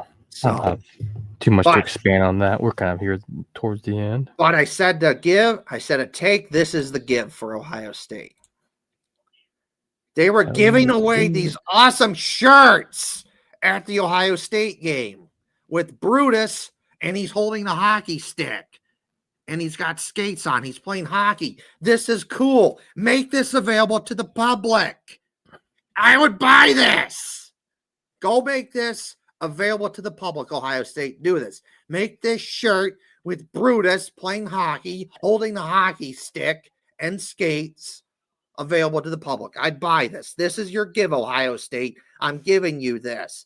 Make this shirt, this cool Brutus themed Ohio State hockey shirt, available to the public. Do it. It'd be sick. All right. Now, I said I was on a Zamboni. We're going to talk about that.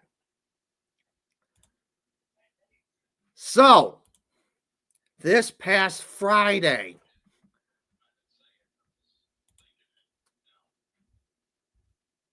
I'm going to go to my Aunt Karen's Facebook page. This past Friday, I went up to Milwaukee to see the Monsters, the Blue Jackets minor league team, play the Milwaukee Admirals, who are the minor league team for Nashville.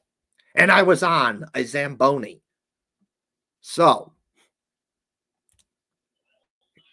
here we go. Here is the video.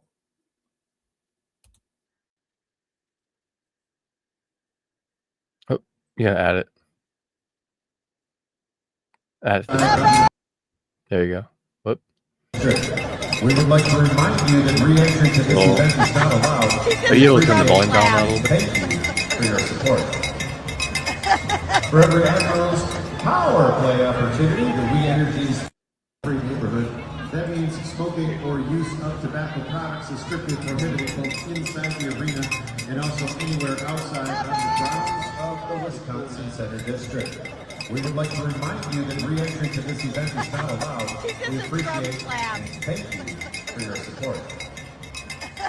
For every Admirals power play opportunity, the re-entry's free neighborhood. That means smoking or use of tobacco products is strictly prohibited both inside the arena and also anywhere outside. So, there I am on the Zamboni in Milwaukee for the Admirals versus Monsters game. And it was just a lot of fun. This was just really cool. Shout out to Kelly, one of our Wisconsin friends, for making this happen. Kelly works for the Milwaukee Admirals.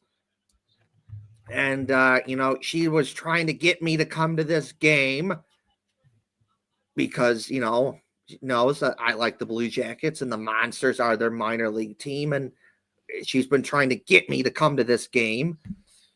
And I said, well, okay, but the Blue Jackets can't play on that day. Otherwise, I'm not going because I need to see the Blue Jackets play. And sure enough, the Blue Jackets did not play on that day because it was Halloween. So got in a car from Illinois, drove an hour up to Milwaukee, saw the Monsters play the Admirals, and got on a Zamboni. And it was really cool. I was probably on that Zamboni for like 10, 15 minutes. And it was really cool to see how it's done and it was just awesome. Just really cool. So really fun experience. Shout out to, Kelly for that. And I had my Blue Jacket stuff on and my Adam Fantilli outdoor game jersey. Had my kepi on, and of course the Union Blue Soldier scarf was on there as well. Had to show that off to the crowd and had to wave to the crowd as well. So that was cool. Overall fun time. But wait, there's more. So I had a picture at the game. So we got my Uncle Chris, and then there's me, and then there's my dad, there's my mom. That is my cousin Nathan, my Aunt Karen, that's Kelly, and that's Dan. So that's cool. We got my Aunt Karen and Kelly. And look, there's me and Luca Del Bel Belouz, one of the top prospects for the Blue Jackets. So after the game, we kind of hung out in the area where the players are, because Kelly works for the Admirals. Took me to some spots that you normally would not be allowed to go to. So shout out to you, Kelly and Dan. You helped as well. And we're waiting for just different. They're like, oh, this is where the players come out, and they use that door over there, and they go out there and like, oh, who do you want? Anyone? And I said, well, Luca Del Bel Belouz. And I also said Mikel Putia. And when Luca Del Bel Belouz comes out, we get my Aunt Karen, who yells very loud, gets Luca Del Belouz's attention, and then we get him to come over. I talked to him for a bit. Very nice. He didn't have to do that, but he did. And I got my picture taken with him. So that was cool. And then I told him, hey, I was at the game where you scored your first ever NHL goal. He liked it. So that was cool. Oh, yeah. Okay. Cool. Anything to say, Hefty Duck, or no? No, that's pretty dope. Okay. But wait, there's more. Look, it's me and Mikel Putia and another Monsters player. I probably should know this, and I don't know your name. I'm sorry. No disrespect to you, but I got a picture with two Blue Jackets prospects, which is cool. And talked to Mikel Putia, and I asked him what was it like playing at the outdoor game at Ohio State, and he said it was awesome. And I said, you're fun to watch, and I was at the game where you scored your first ever NHL goal, and he liked it. He said thank you. And I told him a little bit about Union Blue Soldiers and what we do with all the marches and everything. So overall, it was cool. So thanks to Mikel Putia and the other Blue Jackets prospect for the picture. Shout out to you. So that is cool. Do you think that is... I was just pulling up the roster real quick. I think that looks like Guillaume Richard. No, that's not his him. name. That's not him? Not him. Let's see. So he's got pretty straight up. It's not Hudson Fashing, right? He's got a bit of a beard, but these photos, I mean, it's like from their photo day. It wouldn't have all the beards with him or whatever. Yeah. How tall are you? It's like 6'1"? No, 5'10". 5'10"? There's no way. I promise you, I'm like 5'10". Huh. Well, that's dope anyway. Anyway, so there's that. We're on here to the end now. Let's see. There's the Zamboni video. Let's see. Another Zamboni video. This is me getting on the ice and pulling up my phone, taking a picture. This is cool.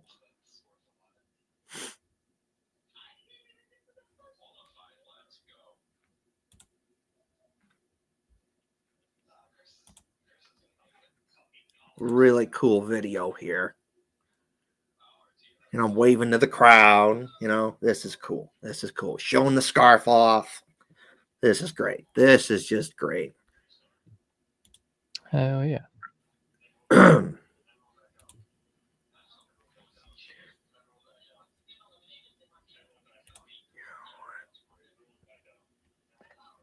Anyway, not to cut you short or anything, we're at a bit out of time here. So Do you have anything else from your trip you want to share? Yes.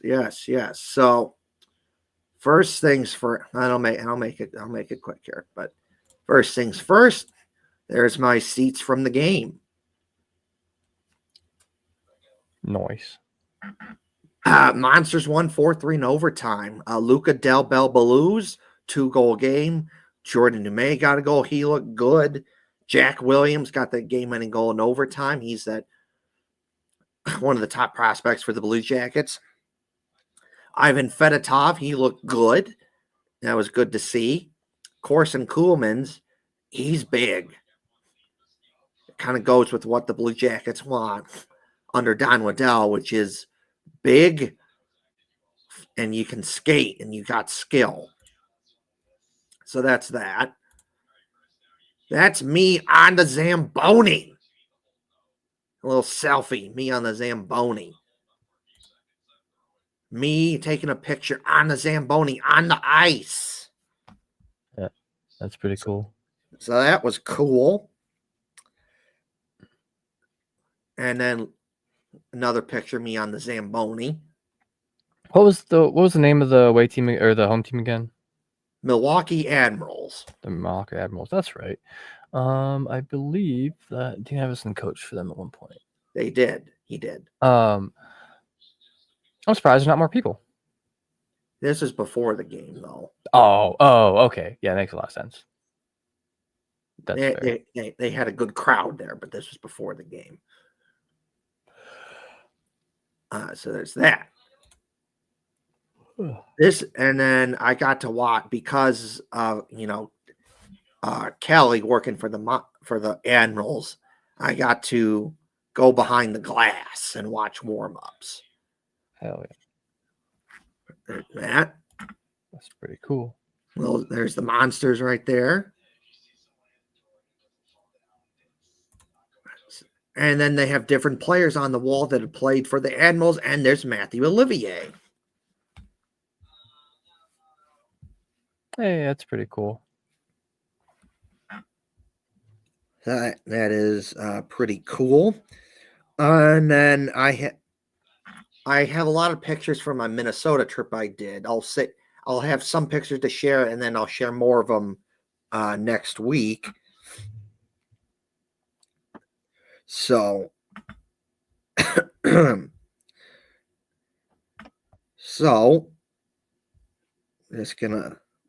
we'll put that. I'm gonna put that up on the screen. So this is from my hotel room in Minnesota. Like, that's where the Wild are. I could literally look out my window and see where the Wild arena right there. Huh. That's pretty cool. And the Wild, they have just like the Blue Jackets, the Wild have an awesome setup where all the bars and the restaurants and the stores and the hotels, it's all right there, just like what the Blue Jackets have. Nice. It's just an awesome, awesome setup. So it's just that good. So next up.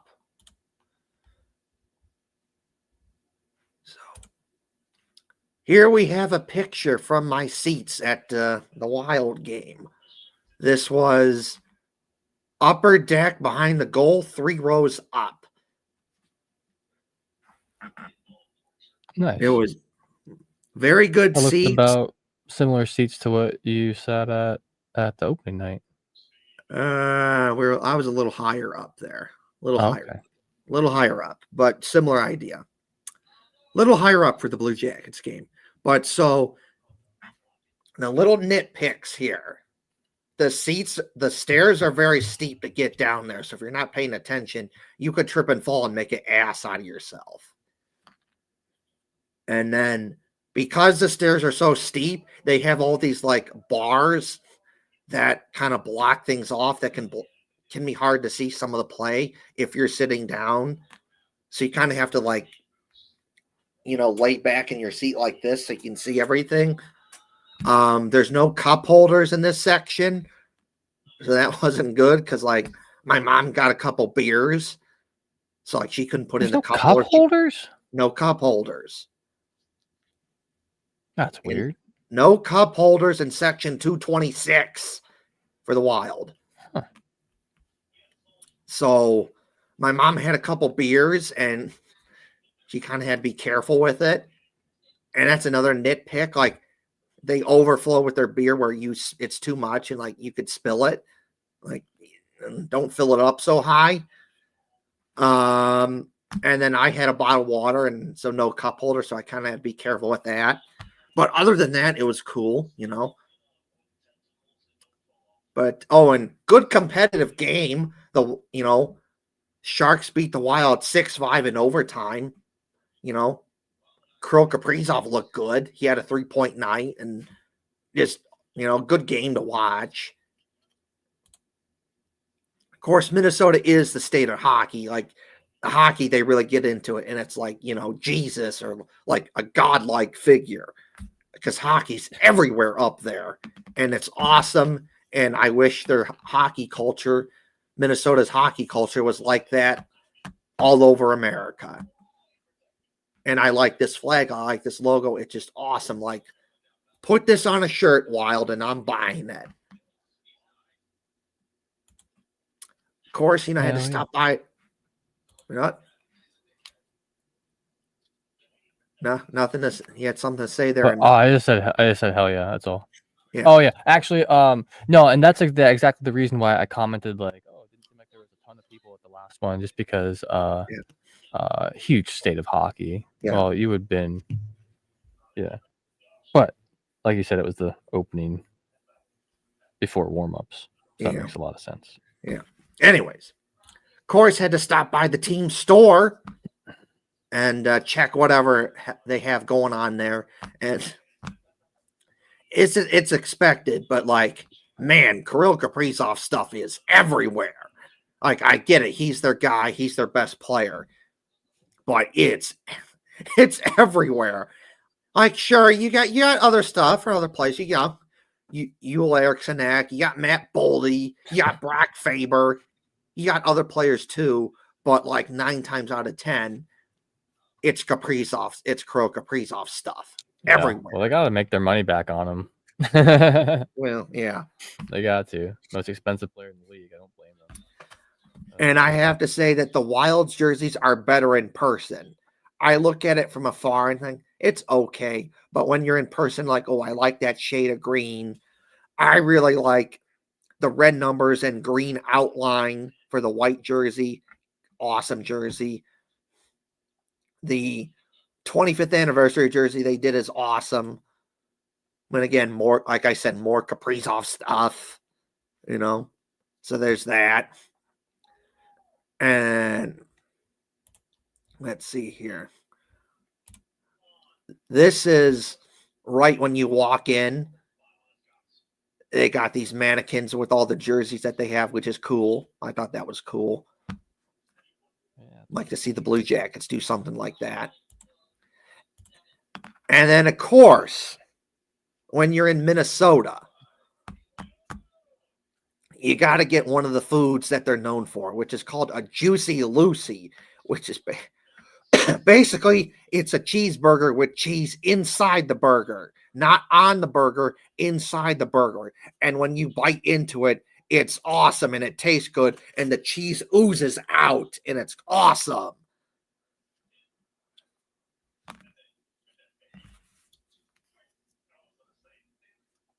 So pretty cool. I've made those at home before. It just makes for such a.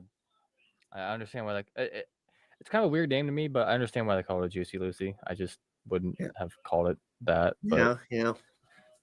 I get it. But if you are in Minnesota, this is one of the foods you got to eat. It's the Juicy Lucy. It's just awesome. So there's that. Now, it's recent. This past October, it was Brutus's birthday. Brutus, Ohio State's mascot, is 60. Happy Damn. birthday, Brutus. You are the best of the best. One of the best mascots out there. I love you very much, Brutus. Happy birthday. And thank you for supporting the Blue Jackets here. You look awesome in a Blue Jackets jersey. Damn, happy birthday, Brutus, you old coot. Apparently he's getting up there. Yes. All right. We're going to throw this. I'm not going to, you're not going to click on the link to the article, but Aaron Portzline had a really good article about stuff that's going on in the Blue Jackets world. The big thing is Jackson Smith, Blue Jackets prospect, is doing really good at Penn State. Of course, Don Waddell and all the scouts and everyone else from the Blue Jackets organization was at the Ohio State-Penn State hockey game to see how Jackson Smith is doing. And he did really good, and they did better than even they thought he could do. Really impressed. So if you want to see why they think that, check out that article.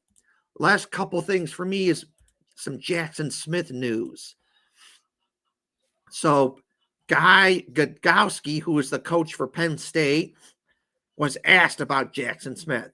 And he said, quote, first of all, he's an absolute thoroughbred. You can see it. He's 6'4". He moves like a ballerina. He says he's a beautiful hockey player. And when you look at that, that's a basic idea of reading different stuff from Penn State media that Jackson Smith is doing really good. He's really stepping it up, which is great to see. Continuing on, more Jackson Smith stuff. From Owen Gelbert, the hockey reporter we featured earlier. Jackson Smith has gained 9 pounds since joining the Nittany Lions. Says he's sitting at 204 pounds, attributing wanting to get in the gym in order to get bigger and stronger as the reason for going to Penn State. And it shows because he's put on weight, he's doing better. So, I did not want to do that. So, we got more Jackson Smith stuff to share. So, Jackson Smith scored a goal against Ohio State, so that was cool. Oh, what the hell? Come on now. I know we're running out of time here, but we're almost done.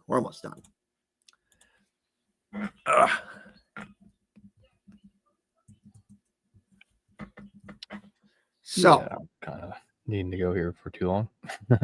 I get almost done. I know. All right. Let's see here. The Penn State coach, he's on Jackson Smith. He's done a great job. He's such a gifted skater. He's able to move up at high speed with his head up and make plays. He's a big-time talent. Let's see. Zach Wierenski reached out to Jackson Smith and talked to him, so that's cool. Reached out to and texted me, just looking at the guy I've ever watched since being drafted. Now I watch all their games as much as possible for not playing. Yeah. Let's see here. I think that. Let's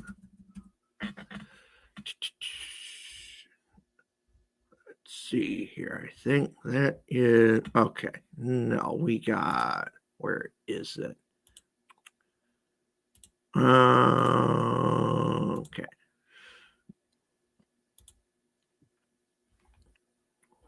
You know what? We'll save it for next week. Jackson. We'll pull this off. Jackson Smith did score a goal, and the video was cool. Let's see if I can quickly find it before we get out of here, and then we'll stop. Okay.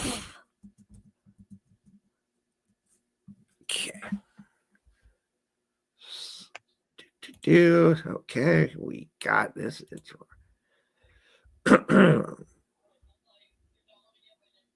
We have. Let's see. I think it's right. Is it right? Is it right?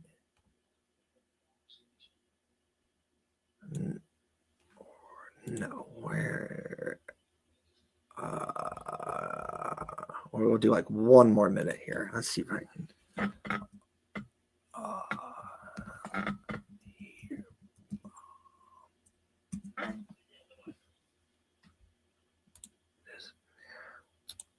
Is it? You know what? Here, okay, I got it. Here we go. So we're gonna put this up on the screen. So we'll quickly play this, and then we'll say our stuff, and then get out. Get out here. So originally, this goal is not called a goal because it bounces out of the net so quickly, but it does get called a goal upon review. And Jackson Smith is just going to blow it past the goalie here. No chance. Rockets one wide. Lisa again. The point man and Smith. Weird. McKenna. Lawback 29 now with it. Backpedaling. McKenna blasts again. Hit the crossbar. Although he's raising his hand as if that was actually Rockets one wide. Lisa again to the point man and Smith. McKenna. Lawback 29 now with it.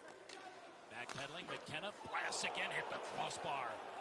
Although he's raising his hand as if that was actually All right, so goal, good shot, blew it past the goalie. So that's all I got to say. That's all I got to say for now. So, anyways, Hefty Doc will say his things, I'll say mine, then we'll get out of here. Hell yeah. Don't forget to like, share, subscribe wherever you're watching from. If you want to listen to us on audio, check us out on Spotify, YouTube, Google, Apple, wherever you can find podcasts. We are there. Check me out on Twitter. It's at Lance_Schrock. Check me out on Instagram. It's at lance.schrock.tattoos. Check out my tattoo work. Come get a Blue Jackets tattoo. I'll give you a great deal. I've got to do a pretty sick stinger tattoo earlier this year. Go, check it out. That's it for me. All right. So, as I always do,